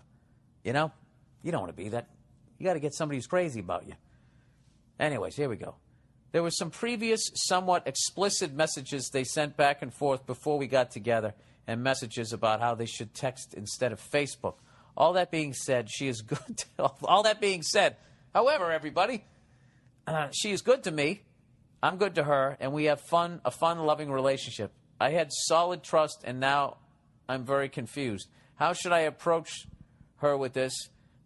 I know if I keep it to myself, it's going to fester and really piss me off. Would you head for the hills immediately or give the relationship a chance? Thanks, and go fuck yourself. This is what I would do.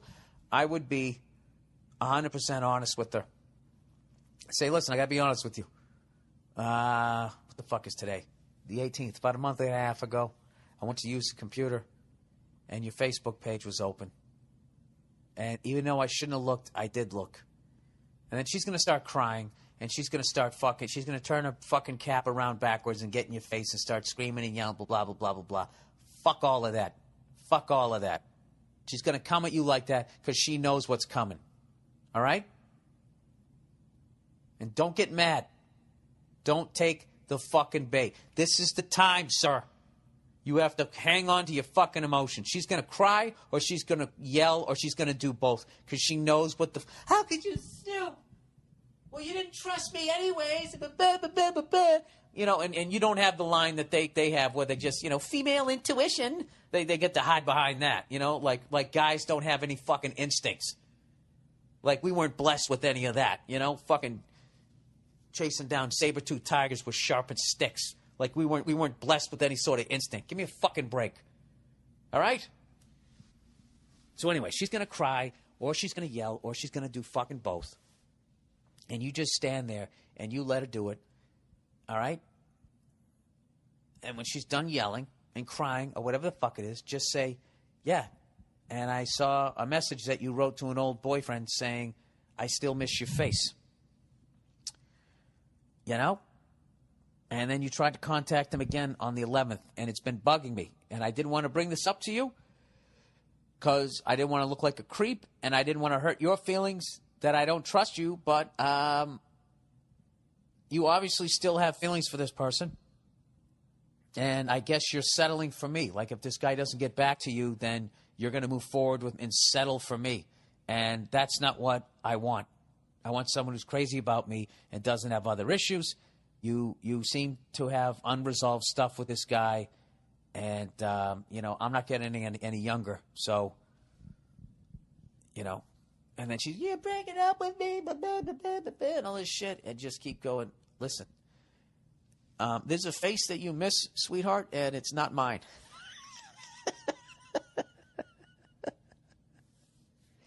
You know, sir, take your heart and stick it on the fucking nightstand and go into your brain. All right? Get some self-esteem here. This is fucking bullshit. All right? All that being said, she's good to me. She's not good to you. Not 100%. All right? I'm telling you, get out of it. Get out of it. Fuck that. All right? Did I make myself clear? Girlfriend's past. Hey there, Billy boy. I'm having problems. I'm having problems reading this, sir. I'm having problems dealing with all the guys my girlfriend has fucked before me. She's 17 and a senior in high school, and she's been with 4 to 5 guys all the way and blown more. Now, why are you saying 4 to 5? You know, if you've only fucked 4 or 5 people, she ought to be able to remember all of them. She said, my first girlfriend, I'm 18. Be easy there, buddy. Go easy. Is 17 considered underage? Because you can get busted for statutory rape. Make sure she's legal. He goes, she's my first gay girlfriend. I'm 18, but I wasn't a virgin because my neighbor forced me to have sex with her when I was 5. What? Sex with what? Your little ding-dong? What was she doing? Dude, that's fucking creepy. I didn't even know that. Anyways, she lost her virginity in a one-night stand when she was 14. It just kills me every day that my virginity was stolen from me, and she just gives hers away. It doesn't help that she still goes to the same school as the guy, and while they don't really talk, she fucked him again last summer, a couple of months before we started dating. I feel like she's just let people use her, and it really disgusts me. I don't even know if I love her or if I even like her very much. Am I overreacting about her past or not? No, dude, what you're doing is you're tapping into how you feel about this girl and what you're looking for in a woman, and this girl isn't it, okay? It's, you know, hopefully whatever happened to you didn't happen to her, but what you do, sir, is you're fighting your self-esteem or discovering it, all right? Listen to that voice, okay? This isn't the kind of woman that you're looking to be with, so I would break up with her, all right? And then get with a girl that hasn't fucked 4 to 5 guys that you're going to pass on your way to math class, all right? That's the deal, all right? You sound like you've gone through some shit. I'd probably go to therapy over that one there, you know, whatever the fuck happened to you. And but what's great is you've come out of this that you still tapped in what you're looking for in a girlfriend. You want, a great girl deserves a great guy. And you sound like you're a great guy, so go out there and get a great girl. That's what you should do, all right? And be healthy human beings with one another, okay? Don't let what the fuck happened to you when you're 5 go down some dark sexual road that you pick these damaged girls that you relate to. Both of you probably need to go to therapy and work some shit out, all right? But she didn't write me, you did. So I'm telling you to do that. And, yeah, get yourself the fuck is with my voice? Get a girl that you're proud to be with, that you want to bring home to your parents, all right? That's the one. There you go. All right. Goddamn ex-girlfriend. Dear Billy Boy, your podcast is killer, man. Thanks. Well, thank you. I appreciate that. And he says, I'm writing you to get some insight on my ex-girlfriend's situation. About 6 months ago, my ex dumped my ass and totally crushed my heart. That's the worst. You got to go through it, though. He says, I was fucked up for a while, but took some of your advice and focused on improving my own shit. I never called her, texted her, or did any asshole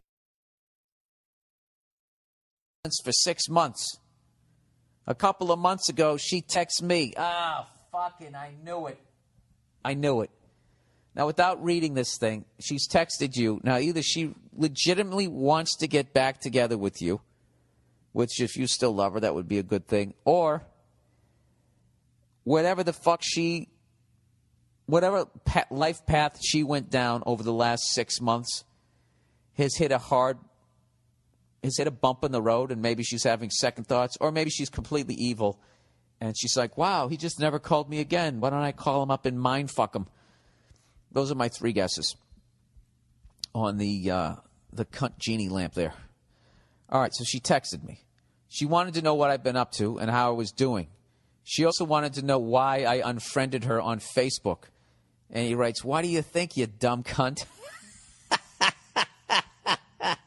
Now, wait a minute. Did you unfriend her because of my advice, or did you do that on your own? That's a great thing. You got to cut the cancer out. You can't be watching what the fuck she's doing. All you're doing is prolonging that pain in your heart. You got to, I'm telling you, you got to cut off all contact, and then you got to go Chris Bosh, where you just got to drop to your knees a couple times a day and cry it out. Don't be afraid to fucking do that. Now, I wouldn't do it in front of a bunch of men, but, do it on your own. Like, as a man, you have to understand that the reason why you're able to cry is because you're supposed to. Because if you don't, you keep it in your chest, and it becomes anger, and then you yell at your kids. All right, I resisted the urge to tell her to go fuck herself and kept my responses cool and casual. Dude, you are on the road to a post-breakup blowjob. That's where you are right now. Let's see if you keep the car on the road. Here's my question.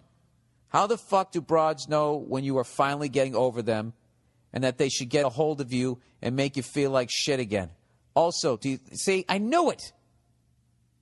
Also, do you think it's a dick move to get a hold of an ex if you're the one who dumped them when they haven't gotten a hold of you since the breakup? Finally, how do you think I should handle this going forward? Well, you know what? You basically learned one of life's tough lessons. Is that well, you know something? I might be being a dickhead. Like, maybe guys do this shit too. All right? Guys do this shit too. You got those guys who they break up with a girl, but then they keep her in they try to, like, hold on to her so no one else can fuck her. You know, guys who do that shit. So this is really like I'm being a sexist moron as usual. I'm coming from the male perspective. That's all I got. All right? Trying to show a little empathy here. How do they know? I don't know. But they're great at it. So rather than trying to figure it out, because I don't know that you can as a guy, just respect that they have that ability. All right? You might want to consider changing your cell phone number so she can't text/mindfuck you again. It's just the fucking worst. They're just the fucking worst. In that situation, dude, you got to walk away from them, man. So I can't even remember what the fuck you asked me. I'm going through all the breakups I've been through mentally right now. All right, so the first thing you said is, how the fuck do broads know when you're finally over them? I don't know. Change your cell phone number. It's my solution. Also, do you think it's a dick move to get a hold of an ex? If you have no intention of getting back with them, yes, I do. And you have to accept the guilt that you feel that you broke somebody's heart. And you have to own that. You can't, call and just call to make sure you're doing okay. You're not helping that other person. If you have no intent, you're giving them a half a second of hope, and then, you're ruining them. You got to let them go. And lastly, how do you think I should handle this going forward? Yeah, I would say don't respond to her texts, or even then, just her texting you and seeing your name and knowing that she's thinking about you, and your heart's still going to be like, well, maybe she wants to get back together. I would just change your number. Start over again. Go Bill Bixby. Get a backpack. Walk out of town. Go down the fucking street. Start working out. Get some new women in your life. That's another thing. Go out there. Go hit on something you think's out of your league. Who gives a shit? Go have a good time. Hitting on a girl that's so-called out of your league is like playing a sport against people who are better than you. It makes you better. It ups your game. All right? So then when you play against somebody who's only a little out of your league, you're used to playing beyond, and you're not nervous. You're used to that speed. Does that make any fucking sense? I hope it does. All right, questions. All right, Bill, I have a question for you. I was hoping you might be able to shine some insight on this. I have this great friend that's a girl. Mistake. And we get along great, and we have never had any sort of sexual tension, fucking up, or interest, despite her being attractive. All right, dude, right there, you're either gay or you're an idiot, and I'm giving you some tough love here. That's a fucking stupid situation to be involved in. That's stupid. All right, unless you're using her to attract other females to get you fucking laid. Let's see if this is the case. I will continue reading. So she has this smoking hot friend. Oh, there we go. That I'd met a few times and always flirted with, but it's just been overall friendly. So this chick calls me up one night, and I'm at the bar at like midnight and asks if I want to stay up drinking with her, and she come pick me up.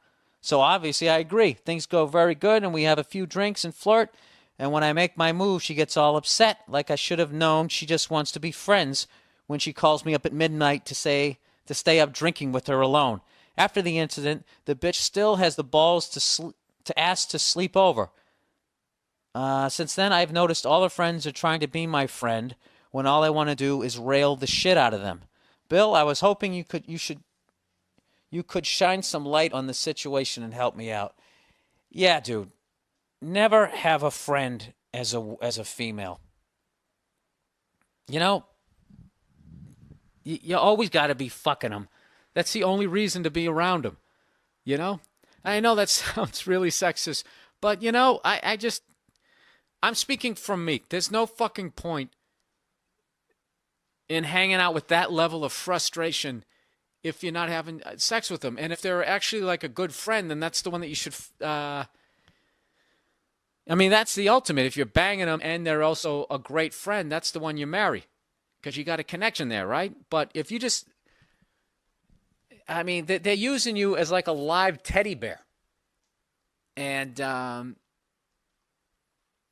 the next time they call up, just be like, no, I can't hang out tonight. Why? What are you doing? I'm going to go out and try to get some ass tonight. I know I'm not getting any from you. And it's frustrating because you're hot, and I want to bend you over every piece of fucking furniture in my apartment. Oh, my God, I can't believe you said that. Yeah, well, I just did.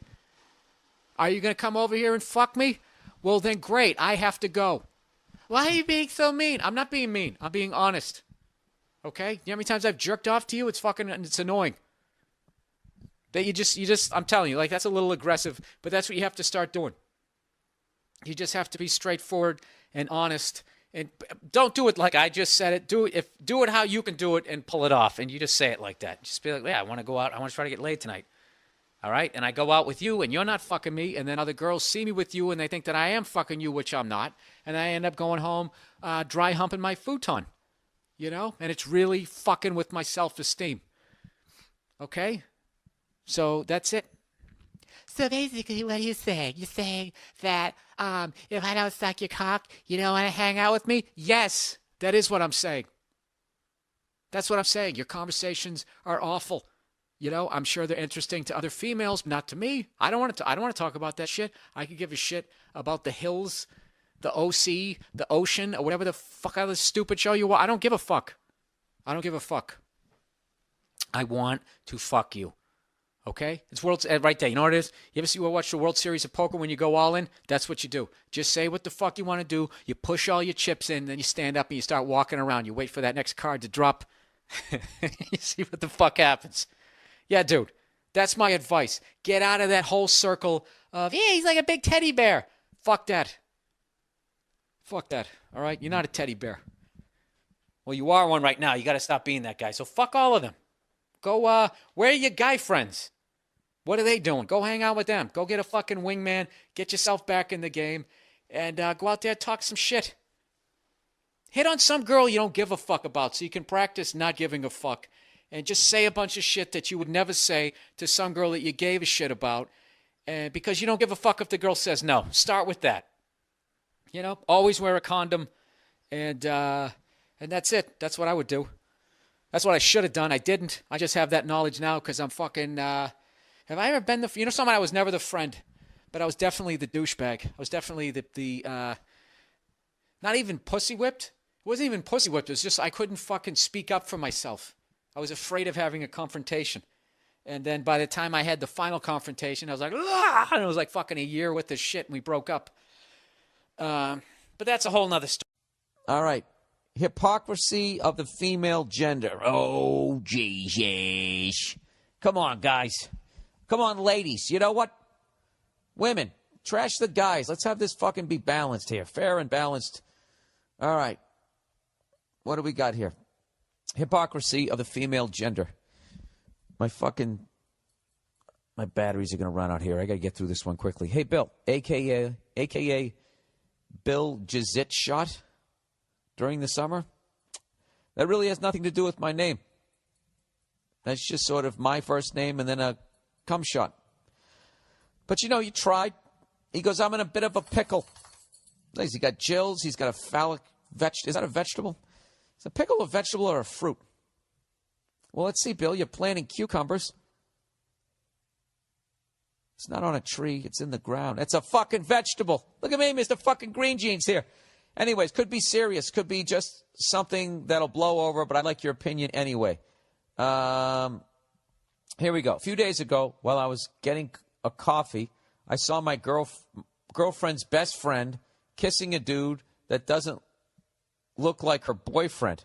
But like the rational human being that I am, I thought I'd ask my girl before I jumped to any conclusion. So I asked her if her boyfriend's still her boyfriend. She said yes and asked why, so I told her what I saw, and her reaction is something I didn't expect. She went silent. So I asked her if she already knew, and she said yes, and begged me not to tell the guy. So I said that I'd like to So I said that I'd like to hear the story first. Oh, my story first? I don't know what the fuck. Well, I'm just going to read it the way he wrote it. So I said that I'd like to hear the story first so I can assess how I want to go about the situation. I'm sorry. And she refused. So I said, I guess it would be the same way if you were cheating on me, huh? You would act the same way and you two would conspire over it? And she denied that, started crying, and said she would never cheat on me. I told her it was fucking bullshit, that she's implying that this cunt of a best friend has even the slightest legit reason to be a piece of shit, and I eventually left to go get some air, though it was difficult since she caused a scene and started screaming down the hall for me. I love when they do that, right? Because the second a woman starts screaming in public, the guy's like, at the very least, a borderline rapist. All right. Well, so far, okay, I'm going to just read the rest of this. He goes, at that point, she was breaking down crying and asked me to come back, but I was fucking done. The funny thing about this is I barely even know the guy. I met him like twice. He seems like a cool, down-to-earth guy and all, but I don't really owe him anything. Yet, what's happening just triggers something in my mind, and I feel like I should tell him. Multiple people know his girlfriend is cheating on him, and he has no fucking clue.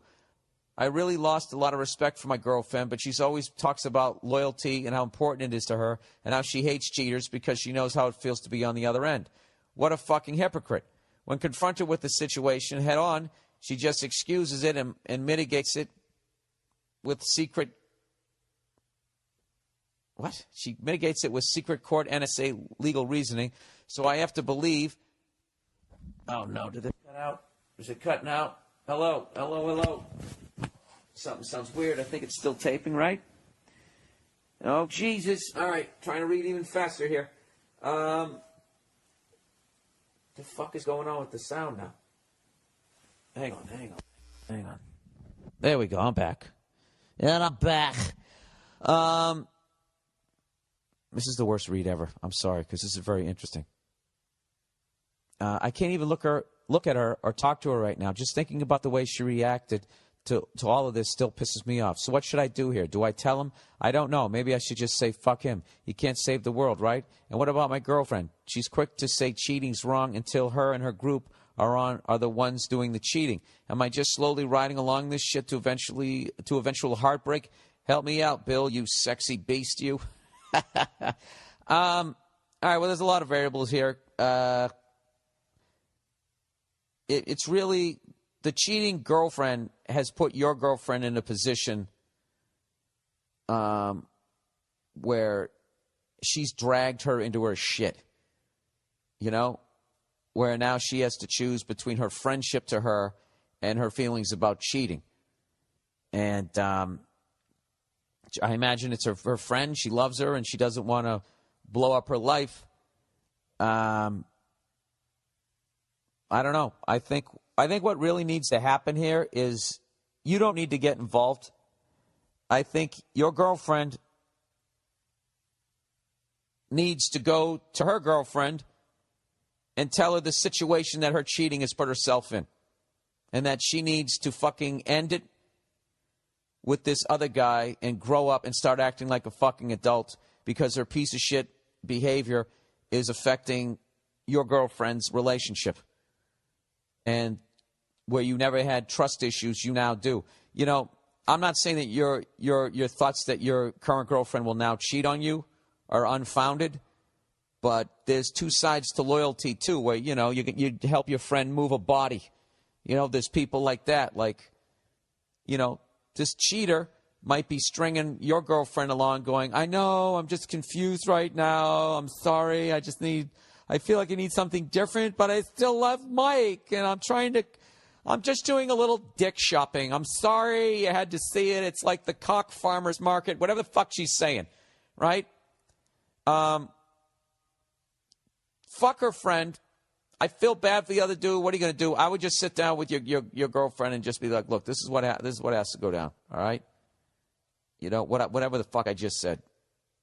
You need to go talk to your girlfriend and tell her that she needs to fucking clear up her situation because it's affecting my relationship. Okay, grow up, break up with this other fucking guy, you know, and get on with your life. That's what I would suggest. But I don't think you're wrong to now be looking at your girlfriend like, what the fuck? And I never believe when a woman cries, when you call them out on shit. I never do, because I don't believe the crying as a rule. Because they can cry on cue like Meryl Streep, you know. They just have access to that emotion, and it automatically makes them the victim. It makes you feel like you're a bully. I think you're 100% right to feel the way you did. You might have gone at her a little too strong. I've given you an option. I hope it works out for you. In the meantime, do you think you're going to marry this girl? Because if you don't, you're just wasting time, and this is a great fucking jump-off point to get the fuck out of it. You know? NFL football starts next month. That money you're spending on her going to the movies would look very nice with the NFL package. You got a lot of options here, sir. Good luck to you. Is this a trap? Oh, Billy boy. Oh, Danny boy, the lights are calling you. I love the podcast. I hope you can give me some perspective on this issue. I am in my early 30s, and I've been married for 5 years. My wife and I recently have been having a sexual resurgence in our relationship. After a big lull caused by the birth of our 2 kids and me putting on some extra weight, that's very honest, we are back to fucking as much or more than we did when we first started dating. You know, that was coming off like really like you were a mature man, and then you went right down to my level. Then after the birth of our 2 kids, there's been a sexual resurgence, and, I'd put on some extra weight, but dropped a few pounds, and we're back to fucking as much as we used to. Here's a tip for married men. If you want more sex out of your wife, get your ass to the gym. It worked for me. There you go. There you go. Here's a guy practicing what I have preached for the 6 fucking years that I've been doing this podcast. By the way, next month is the 6-year anniversary of me starting this podcast. Okay? So I am expecting some, I don't know what, some sort of congratulations. I should have done it last year when it was the 5-year anniversary. So this guy's going to the gym. That's right. He's getting the pecs going. He's fighting off the man tits. You know? He's fucking not having that big former fucking rock star goddamn gut. You got to get rid of that shit. And you live longer. I read something one time or overheard it in the bar, knowing me, that every extra pound of fat that you have is 5 miles of capillaries that your heart has to pump blood through. Just saying. Extra 5 pounds, 25 more miles of capillaries. So you can imagine, if you're 30 pounds overweight, holy fucking shit, that's a fucking road trip, 150 miles. You got to get it off. That's why you always see little old ladies and little old men. You don't see jolly old fat 90-year-old guys. You don't. They're gone. You know? Other than Bill Russell, have you ever seen like a fucking 70-year-old 7-footer? There's a reason for that. Your heart has to fucking pump all the way down to the tippy toes. Okay. Also, my wife has been open and willing to do any manner of depraved sexual shit that I can think of. Jesus, dude. He goes, I am living the dream. I feel like I won the wife lottery. Well, I would say you do. If she's a great mother, too, that's phenomenal. So he goes, so here's the issue. Uh-oh. Okay, I'm going to guess that she wants to bring somebody else into the bedroom. I'm going to guess that you fucking open Pandora's box, and the way this is read, if it's another woman, you don't give a shit. I'm guessing she wants another dude. That's what I'm guessing. She wants a little rotisserie action there, a little Boston market. Here we go. So here's the issue. She has recently been saying that she thinks it would be really hot if I fucked another woman in front of her. Oh, that went an entirely different direction. She's clear that she doesn't want a threesome. She doesn't want to participate. She just wants to be there. Apparently, this is a fairly common fetish known as being a cuck queen. Did you spell it right? C-U-C-K queen? A cuck queen. All right, people. This is the first word I've learned the definition to since, what is it, buggering? Being getting buggered? Anyways, he says, now I'm a guy, so obviously I'm into variety, and the idea is intriguing. And like I said, she's willing to do basically anything I want to do in the bedroom. So it seems only fair that I would do what I can to fulfill her sexual fantasies. Still, this seems like a bad idea to me. Exactly. Great instinct, sir. I don't know what her reaction is going to be. I don't want to jeopardize my marriage for something like this. What do you think, Bill? Should I just go for it or listen to the voice in my head that says this is a bad idea? If I go for it, how would you suggest actually finding a woman who is open to the idea of being fucked in front of my wife? Thanks. All right. Here we go. Sir, you're 100% right. You can't fucking do this. And all the married guys out there who are like, dude, what are you, out of your fucking mind? I do that in a fucking second. Fucking second. I know this chick at the office. Not only she fucking banged me in front of the whole fucking office. Hey, love of my life. Look at me over here. I'm fucking banging. Right? All of those guys.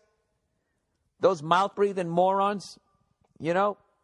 Who piss on the side of the road when there's a Wendy's with the fucking public bathroom right there. All of those guys, don't listen to them. Sir, you're 100% right. Some shit should just remain a fantasy. Okay? Your parents. Okay? You have kids. Okay? And when that happens, there's a certain level of maturity that you have to fucking have. Okay? You can't be walking around in the goddamn gimp outfit when at any second your fucking kids could open the fucking door to your bedroom. You know what I'm saying? And it's just going to be, and you're also introducing the chance of you catching a fucking venereal disease. Okay? Because first of all, any woman that's going to allow you to do that is going to be a freak on some fucking level. And evidently, wearing a condom, you can still get herpes. I don't know how. It fucking paratroops down on your ball bag. I have no idea, but evidently you can. All right? And I got to tell you, some fucking things, some doors should just remain closed. I don't know how I would try to make up in that area.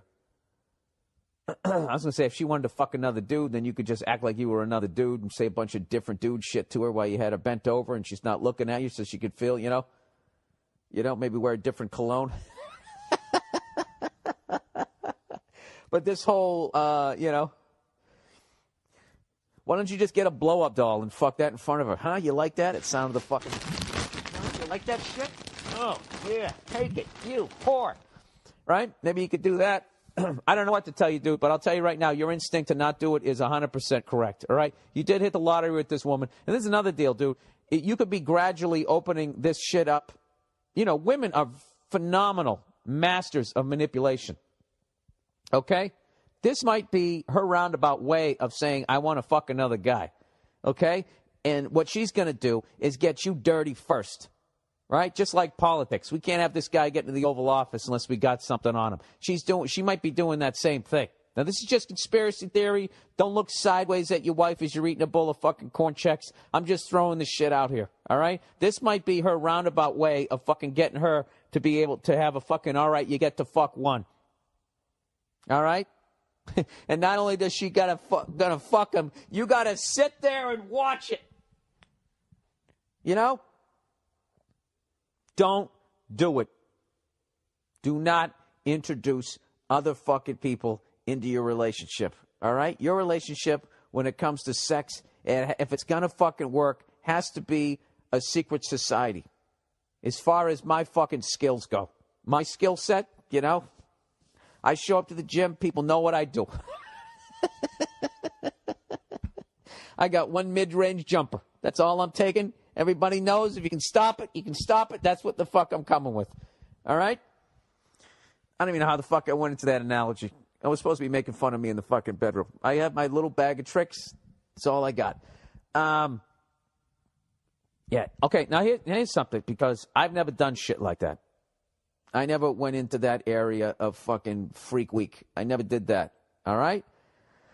And I think if you are in a fucking healthy relationship, at some point, both men and women do want a variety, and at some point, it's going to come up, and you are going to talk about it. And be like, maybe we went to Vegas, maybe, yeah, and then in the end, usually after you've banged and got that urge out of your system, you lay there and you just look at each other, yeah, no, what the fuck are we thinking? We can't do that. It's fucking gross. We can't do it would totally, it's not, I'm not trying to judge people who do shit like that, but it would totally, you know what it is? It's a house of cards, and you're pulling one out way down near the foundation. It might stay up, but the whole thing might come down, and you got some kids in there. So, let me ask you this. At the risk of turning this podcast into a complete freak show, not freak show, just, I don't know, because I really don't judge people what the fuck they do. Is there anybody out there that is married, has a couple of kids, and has had this scenario? Has your wife been cool with it? Did you just bring some girl in and you fucking banged her? Well, what is the etiquette when you bang another woman in front of your wife? Is she just sitting there watching? Like she's watching a chess match? Are you allowed to throw her some looks like, huh? See that? You like that move there, sweetheart? I don't know what the deal is. I imagine that there's a bunch of rules. You're not allowed to do it missionary style. If you come, you have to look at me. Don't look at her. I mean, that seems like there's all these, like, You know what it is? It's like you're starting a new sport.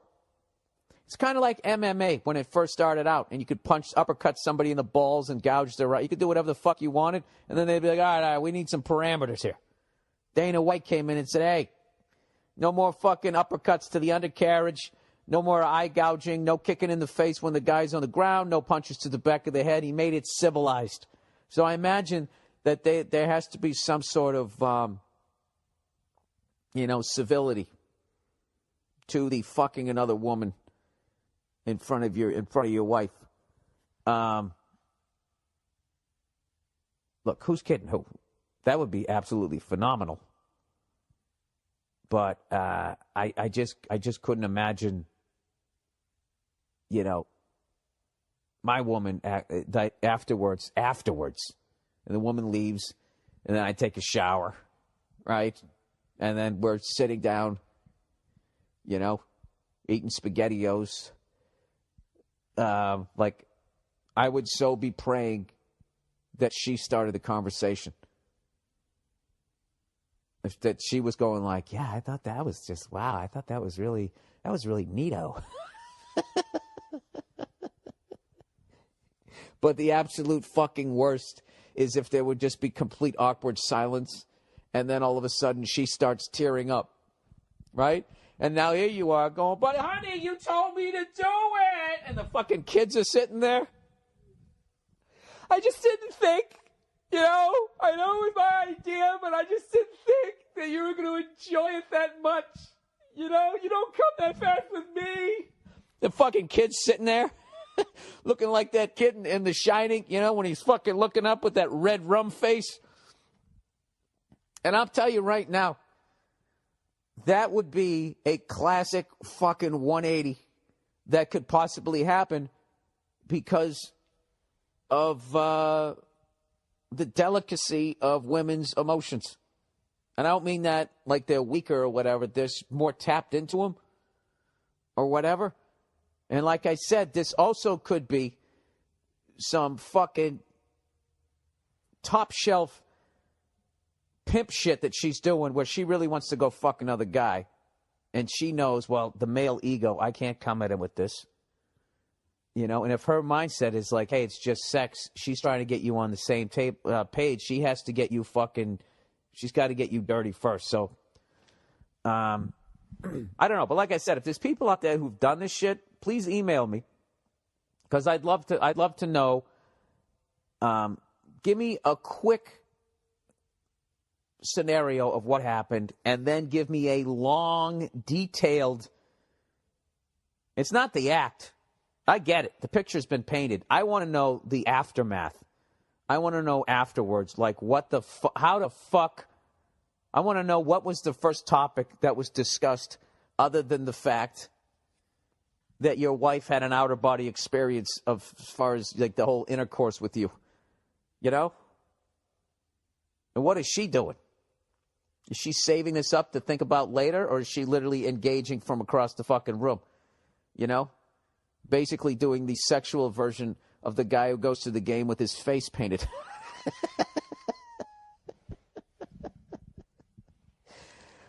Oh, shit. Great email, by the way, sir. Great fucking email. You want to bang another woman in front of your wife because that's what she's into? Well, God bless you. Put on a fucking... Gators, bitches wear jimmies. Put on a jimmy and have a good fucking time.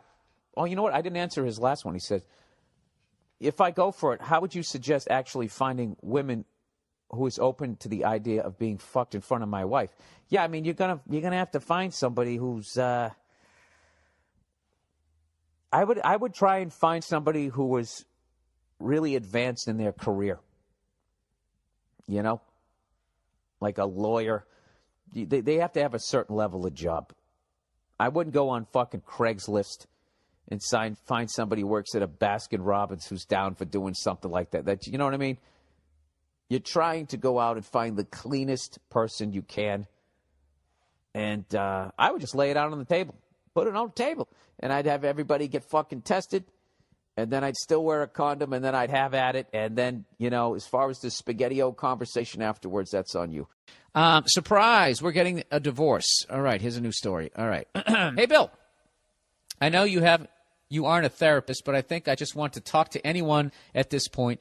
So here goes. I've been married for just under 4 years to my wife, who I dated for 4 years prior to marriage. I love being married and have said that to anyone that asks since day one. We own a nice house together. We have 3 dogs, pit bulls too, good man, and both make a decent living. I share everything in my life with my wife. When something makes me happy, she knows. When I'm upset about something, I tell her. Throughout the course of our relationship, about once a year, she would suddenly, without warning, say she was unhappy and has been for months. Oh, God. Here we go. She says she has discussions with her mom, who loves me and is the sweetest woman alive, and close friends about the things that make her unhappy, but I never hear a word about it until it boils over, and she floors me with how unhappy she is. Well, that's not fair. All right, we tried to work it out, though. Make changes. She would act like it was okay while bottling it up again. Once the lid goes on the bottle, there's no opening it again. Each and every time she calls the unhappiness state of the union meeting into session, I've always been completely honest in saying that I'm very happy with her. I love our jokes and honestly enjoy spending time. But Jesus Christ, dude, get to the fucking point. All right, last Wednesday, here we go. We had a good night together. We went out for dinner and ice cream and laughed at about so I thought I'd come home. The following night, in general, great mood, and she told me she had talked to her mom and a friend and that they recommended she talk to me. I was confused. More shit about not being unhappy. Anyways, I wanted anything to make her happy, but she told me she didn't think there was anything. It was very emotional as she finally mustered up the courage to say that we might need to get separated. I was floored, and not in an I'm an asshole husband that sits around, drinks beer, and watches football with his buddy way. I love my wife. We have free... Okay, dude, okay. So the following day, after much reluctance, I get her to agree to try marriage counseling so we can work out our happiness. Dude, I'm not giving you shit that this is... You're pouring your heart out because this shit just happened. I understand. But for the sake of the listeners, I got to fly through this. I get to agree with her. I get her... Okay. So the following day... It's like Lord of the Rings here. After much reluctance, I get her to agree to try marriage counseling so we can work out her unhappiness. I was willing to do anything at this point. I immediately scheduled an appointment with a counselor and was looking forward to having someone neutral for us to talk to. Later that night, we were laying in bed, and I asked her if there was someone else in her life. She said no. Yeah, dude. Oh, Jesus. Oh, Jesus. Oh, Jesus. Here we go. We just went over the waterfall, folks. Or you know what it is? No. In this story, we're hearing the waterfall. And we just looked at the other person in the raft with a panic look on our face for that split second before we tried to desperately but futilely try and paddle the fucking thing over to the goddamn coast. Okay, here we go. We're going over. I got a feeling we're going over. She said no. There's no one else in my life. I asked her if she's ever been unfaithful in our relationship, and she adamantly said no again. Then she turned out the light and laid down to sleep. 5 minutes later, she sat up and turned the light on. Oh, fuck. She told me she just lied to me and said that she had messed around with someone a year into our marriage. And he writes in capital letters, what, period, the, period, fuck, period. I probed her to tell me what messing around was. That's got to at least be a blowjob. How did that happen? Fucking whore. And after a minute of me guessing, her silence told me that she went down on a guy she works with. Oh! Swear to God I hadn't read this. Oh, if I was Verzi right now, dude, what'd I say? You heard me. What the fuck? Fucking creep. I was furious and hurt, then furious again. She cried and said she was sorry. We cried together. Dude, you're a bigger man than me. While I tried to wrap my head around how she could possibly have done that to me. I've had casual flirting with people over the years, but to act on something physically with someone other than your spouse is completely disgusting to me. The worst part is I love this woman more than anyone. She's been my, here we go again. She's been my best friend for the last 8 years. She knows everything about me. I want to hate her and make her sleep at her parents' house until we divorce, but all I want to do is, be near her again. Yeah, dude, that's because... Yeah, dude, she was in the hurry-up offense. That's what happened here. So now you're scampering, trying to figure out what the fuck is going on. And, she has the next 3 plays that she just called in the huddle. That's why this is why it sucks to be you right now. One of my close friends tells me what I know is the right thing. He goes, let it go. Don't bother with counseling. What else has she done that you don't know about? How can you never trust her again? Bill, is it possible for me to forgive my wife? Am I wasting my time? Also, I found out who this guy is, and I really wish I hadn't. Yeah, dude. Of course, all I wanted to do was show up at the job and beat the shit out of him like Ed Norton beats the blonde pretty boy up in Fight Club. He writes, I wanted to destroy something beautiful. My other thought is, since this guy also cheated on his girlfriend, who he's still with, he did it with my wife. I threatened to tell his girlfriend what he'd done, but not actually do it. Yeah, you don't want to do that. That way, he'd live in fear of coming home and her knowing everything because I told her, or he would try to beat me to it and admit to it, hopefully ending his relationship and getting terminal cancer and AIDS. Terminal cancer and AIDS. And you know what? You're still being a gentleman. I still think that you're handling this with class, wishing terminal cancer and AIDS on this guy. I know you don't give a shit. Of course I give a shit. But not occupy. But I've got to occupy my mind, so I thought I'd do it here. Yeah, dude, why would you think I don't give a shit? You know, I mean, I'm not a friend of yours, but you know what I mean? Give me a fucking break. This is horrific. All right, your first question. Bill, is it possible for me to forgive my wife? Eventually, you're going to have to. Or you're going to go on a fucking tear. And you're going to meet some really damaged fucking women. And they're going to reinforce everything that you've now found out about your wife. So you can't do that. You're going to go on a fucking hate fuck pussy spree that is, yeah, you don't want to do that. He said, am I wasting my time? Yeah, dude, it's over. She's not happy. She's not good at communicating. She puts a lid on it, you know, until it boils over. This is the deal, dude. You know what? This is going to kill you.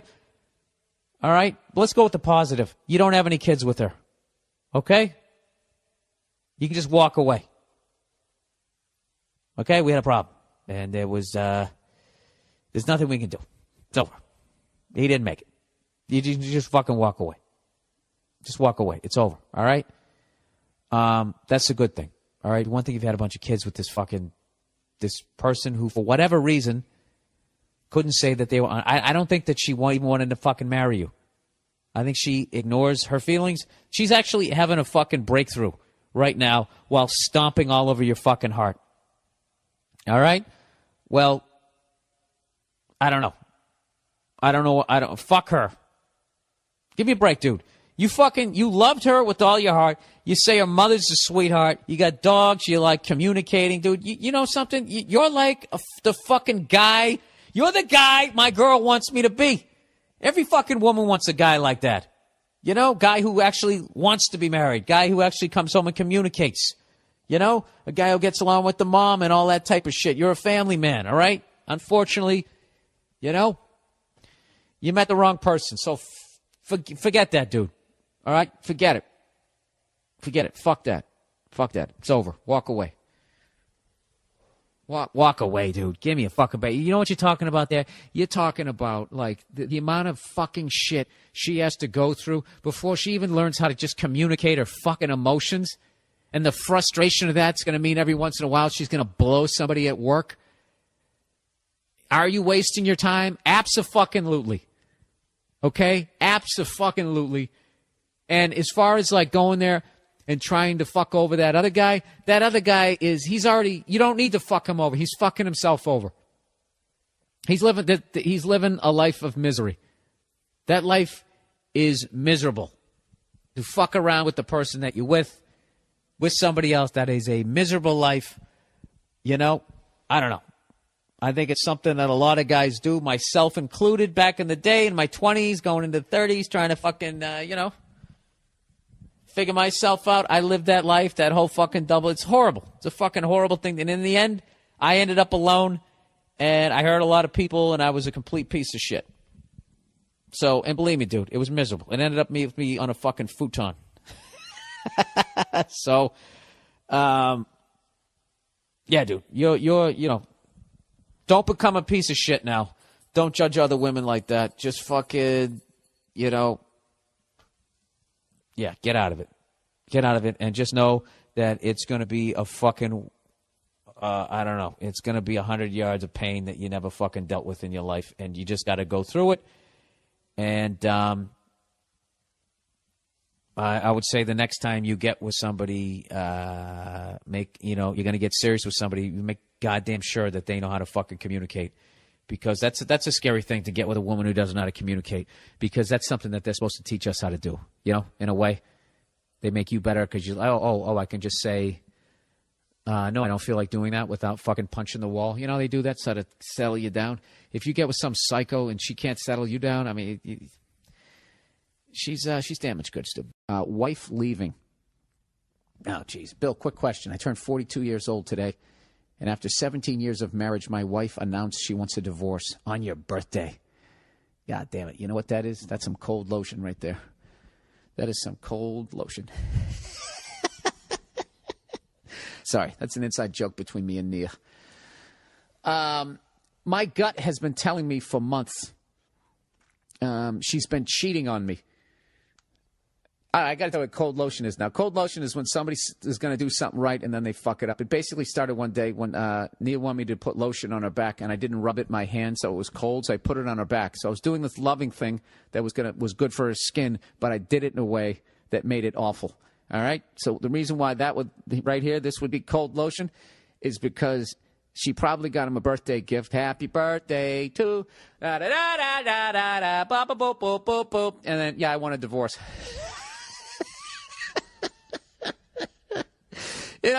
She got him a fucking chainsaw, or a goddamn hockey jersey, whatever the fuck he wanted, baked him a cake, and then kicked him right in his fucking twat. All right. He said, my gut has been telling me that she's been cheating on me for months. She's packed up and left the house, but many of her things are still here. She's coming by next week to pick them up. Here's my dilemma. Her dildo/vibrator is amongst the items she's left behind and will be coming back to get. So do I coat it with hot sauce or not? Thanks.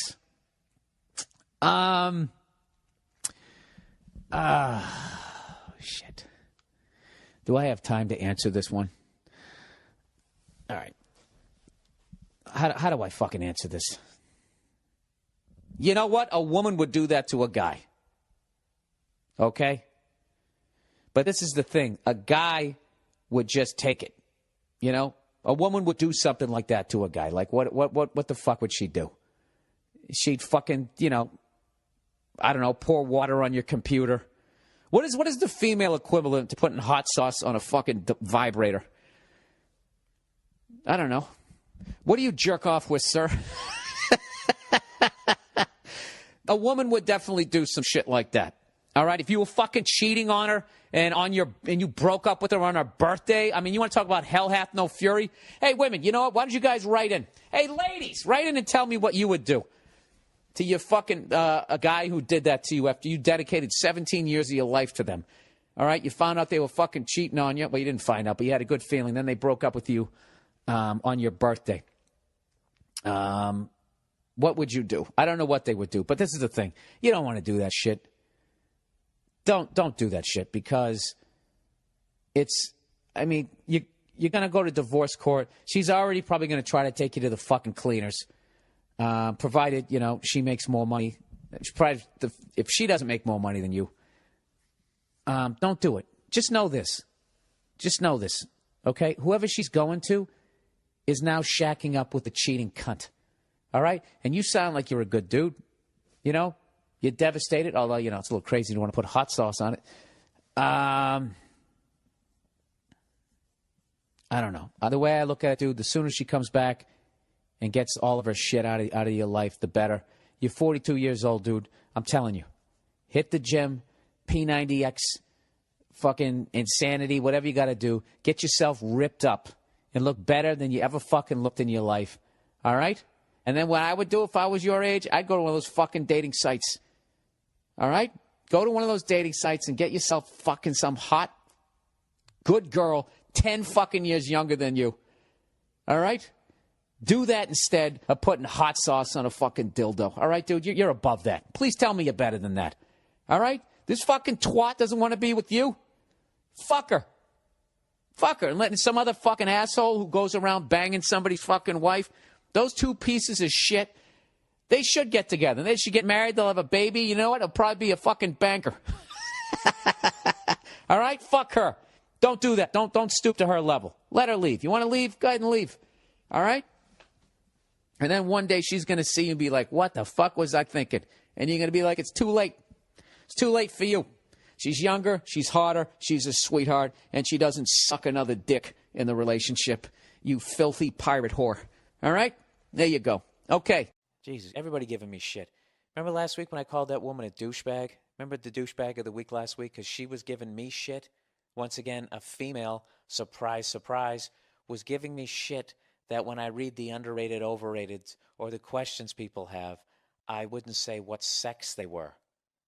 And she somehow found out a way to kind of, I don't know, make me look like I was some chauvinist that I guess she felt if it was a good question, I credited a guy. And, it's a free podcast. All right? Stop being so fucking cunty. So she became douchebag of the week. So evidently she didn't like it. And what does she do? She sends me an email. Here's the email she sends me. Bill, it's nice that you named me douchebag of the week. I don't really give a shit because I always mean what I write. I don't even know what that means because I always mean what I write. Oh, really? What are the rest of us just faking it? We're just joking around? But not you. You're so fucking serious. So anyways, evidently this psycho, this is a new segment. This is I can't figure out if this is love letter of the week or psycho of the week. I don't know. You guys name it. I don't give a shit. So anyway, she goes, I don't really give a shit because I always mean what I write. And it seems you're just talking shit about two things that I wrote that seemed bitchy. No, I was talking about your entire email. Don't try to knock it down.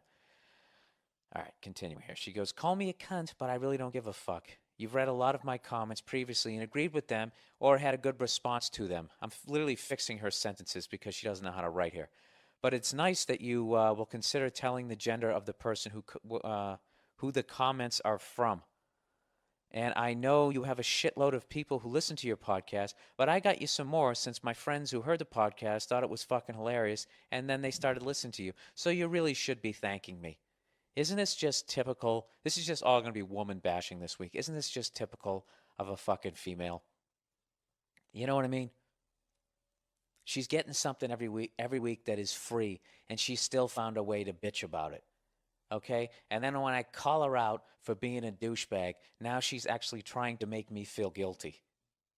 You call me douchebag, whatever. I mean, just, even though I got a whole bunch of friends to listen to it, I mean, probably should be thanking me, but, that's okay. Shut up. I swear to God. Why can't you slap women? Back in the day, how great did that feel? You have on the wife beater, the wind blowing through your armpit hair as you just fucking crack. I know it's evil. I don't give a fuck. Fuck all you guys. I don't give a shit. This is the rest of her email, okay? Before you think I'm an asshole, this is what she wrote. This is actually so psychotic. It's hilarious. She writes, and yeah, I do know that the name shows up on the email even if I don't sign it, but you just make it seem like you that much of a retard to notice. That's literally what she wrote. And then she wrote, you're over 40 and have the vocabulary of a 7th grader. Your is spelt Y-O-U-R. All right, for all you morons out there, your Y-O-U-R is possessive, meaning like that's your shirt. Okay? If you're saying you're over 40, that's you are. Okay? So that means if you're going to say your, it's an apostrophe. Y-O-U apostrophe R-E. So if you're a dumb fuck like this woman, if you don't know, the next time you go to write your, just stop and see if you are would still fit. All right? Like you're over 40. You are over 40. Okay? Right there, you got to use the apostrophe as opposed to saying you're over 40. So what is over? Do I own over? You dumb fuck. But I do have the vocabulary of a 7th grader. But you know something? You have the fucking vocabulary of a 3rd grader. All right? You're over 40. And you have the vocabulary of a 7th grader. You can't recognize real words. How hilarious is this? And she's misspelling stuff. You stutter when you read, and I hope your dog outlives you. And you die lonely because of your inability to commit and therefore never achieve the comedic fame of the great George Carlin. So, Simon says, go fuck yourself, since it sounds like you have major brain damage. All right. Sweetheart, I'm really going to try to help you out here. Okay, if you hope that my dog outlives me, and then you say, and then I die lonely. Okay, if I'm going to die before my dog, mathematically, the fucking dog is still going to be there, so how am I going to be lonely? You know? The dog would have to die first or run away. So what you should say is, I hope your dog outlives you, then runs away, and then you die by yourself, as opposed to saying, I hope your dog outlives you and you die lonely. No, I would die before my dog and be sitting there licking my face in my last few pathetic moments. And then evidently, because of my inability to commit to a relationship, I'll never achieve the comedic fame of George Carlin. Oh, that totally makes sense. It has nothing to do with the fact that I wasn't blessed with his gifts as a comedian. You know, all you have to do to be as good as George Carlin is just commit to a relationship to some psycho fucking chick like you. All right? Lady, these are podcasts. These are jokes. When I call somebody a douchebag, I'm just fucking around, so don't take it seriously. But if you want to, you and your friends can go fuck yourselves and go listen to another podcast, all right? Stop trying to threaten me like you're going to take podcast listeners away. I don't give a shit. This is free. What are you going to take away advertising dollars from me? I don't give a fuck. Fuck you and your friends. I hope you're all listening it together. Fuck all of you. Look around the room. Look into each one of your eyes. I'm saying fuck all of you. You know what's funny is your friends are probably laughing at you right now. Going, you know what? She is kind of a cunt. She really is like that. She does have a tendency. I know I shouldn't use that word, but I'm serious. She is. She can be real cunty sometimes. And she has a tendency to exaggerate things that aren't really happening. Oh, let's get into this shitstorm. Last week, I did somebody asked me a question about why, when a guy does something for his girlfriend, why is it never enough? And one of the problems that I've had and that this guy had last week is you try to plan something that both you and your girlfriend can enjoy as your night out, and evidently women have a problem when you pick something for the both of you to do that you as a guy will also enjoy. Evidently, from what I'm reading from these fucking psycho emails that I got this week, is that if it's not 100% about them, if you don't literally make a Rose Bowl fucking float, sit them on it, and then drag it down the street with your fucking teeth, they feel that you got too much enjoyment out of the evening. So basically the evening was really your evening. It was real. Look at the fucking wedding day. You stand in like an idiot, and she makes this grand entrance. She gets on one-of-a-kind dress, and you get a tuxedo that some fucking drunk's going to wear at a 15-year anniversary for a bowling alley the next fucking week. You know what I mean? All right, let's listen to what the twats had to say this week. All right, here's this wonderful girl. And I say she's wonderful because she actually admitted that she was a psycho, because I actually emailed her and asked her, why do you only respond to male-female shit? And she sort of, in her own little cute way, admitted that she was a psycho, so I can't hate her. But anyways, this is her email. Hey, Bill, I love the clueless email questions from your male listeners. That's always a great way, by the way, to get the other people to listen to what you have to say. Right out of the gate, just start insulting them and talking down to them. He said the guy was asking, why is it never enough to please a woman? Since he and then she's referring to his email. She says, since he admits he isn't home a lot, I'm guessing his wife/girlfriend is doing all the dirty work for him. His laundry, cleaning, cooking, picking up after him, etc. All right, let's stop right there. She's doing all the dirty work. Let me ask you guys a question. Would you rather sit home doing laundry? First of all, laundry is the most overrated fucking chore ever. If you have laundry in your fucking apartment, what that takes all of a minute to load the fucking thing in. And if you're not colorblind, it probably takes 45 seconds to load it in. And then you go back to watching The Price is Right. Cleaning, cooking, picking up after him. I would rather do that than do what this other guy's doing. This other guy is working like 60 hours a fucking week. Okay, let's move it. She's already made this assumption. Okay. Then she wants him to spend some time with him. And he comes up with something that he wanted to do. Just like when you took your girlfriend on that drive, all we heard about was the love story between you and the car. You were more excited about the car than anything. It was like you were on a date with the car and your girlfriend just came along for the ride. Listen back to even the tone in your voice when you were talking about it. It's like you were talking about another woman. All right, you know something? I could sit around for 20 years trying to come up with the perfect paragraph to talk how insanely jealous and psychotic women are. Can you? They're jealous about an inanimate object. She's talking about a car. It's almost like you were talking about another woman. Lady, you are out of your fucking mind. You're out of your fucking mind. And you're totally ignoring the fact that I took her out to dinner. I took her out to lunch. I took her up for a ride up to Pacific Coast Highway. People fly out here as a vacation to do that. A lot of couples do that. And I'll tell you right now, they don't do it in a Corvette convertible. They do it in like a fucking, whatever, a Buick Century. Really? I mean, it literally is never enough. You're actually proving this guy's point.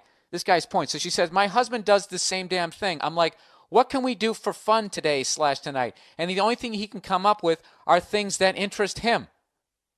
Well, what can you come up with? Can you come up with anything that doesn't interest yourself, you selfish cunt? You're doing the exact same fucking thing. And it's unbelievably selfish for you to sit here and have like a day that's for both of you, and it has to be 100% about you. Because what? You did some laundry? You lazy fuck? You know what women are? They're like adult children.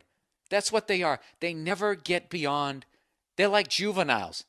They're adults, but they still want to be treated like they're not of age. It's just fucking boggles my goddamn mind.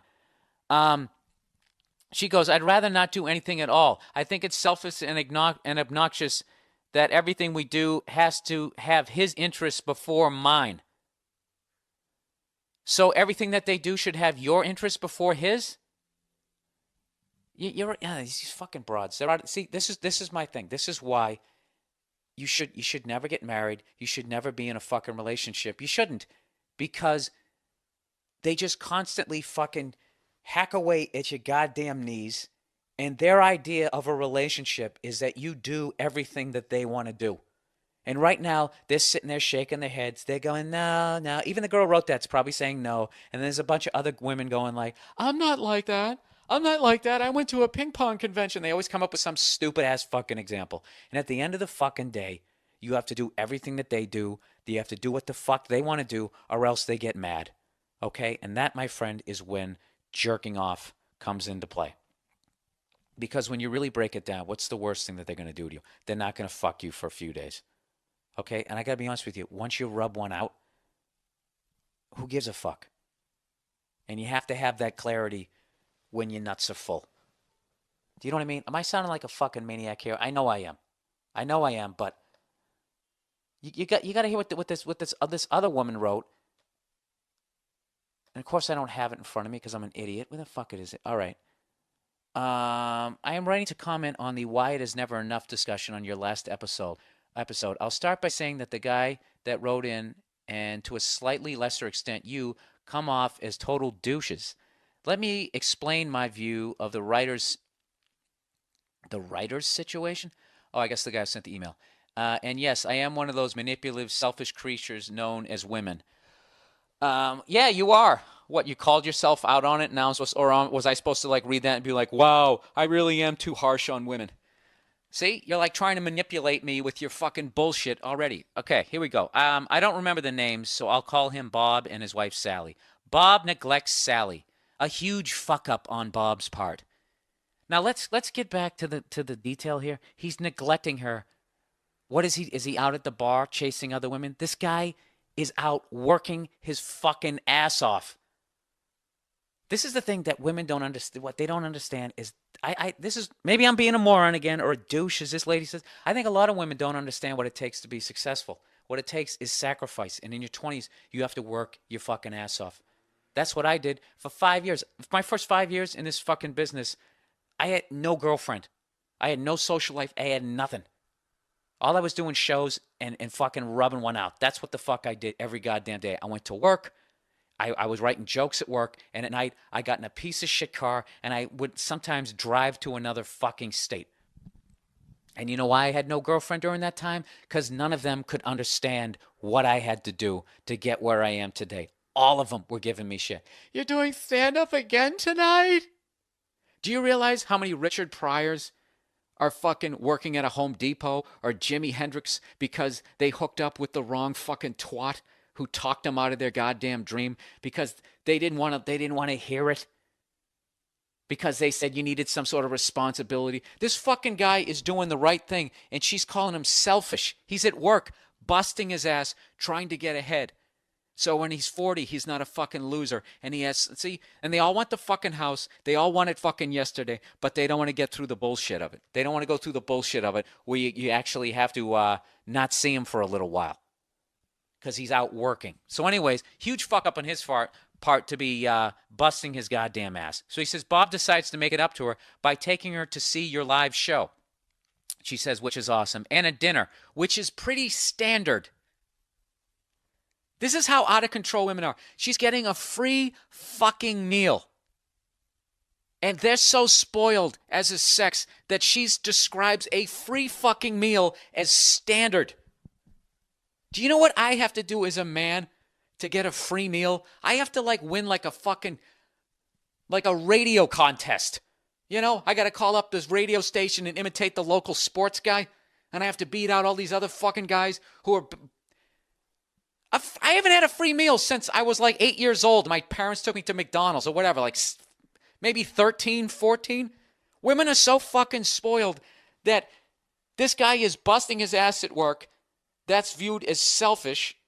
He's buying this girl a free dinner, and it's viewed as standard. They're out of their fucking mind. So anyway, she goes, Sally basically tells her friends, who may or may not know, that Bob has been fucking up. Once again, Bob is fucking up because he's busting his ass at work. So when they're 40, they're going to be on easy street. He's fucking up right now. These same bitches who make you fucking, not chase your dream, leave you when you're 38 because you're a fucking loser. Right? All right. I love generalizing. It really gets these twats, cunt hairs in a fucking... I can't even finish that sentence. That was so evil. All right, let's plow ahead. Who may or may not know that Bob has been fucking up, that this night out is not what she had in mind, but she is taking what she can get, playing the victim. Oh, the poor baby. She's taking what she got, a free meal. She's just taking what she can get. And she's getting a show, to come out to my show, one of the best fucking comedians in the country. You like that? I'm talking shit. It's football Sunday.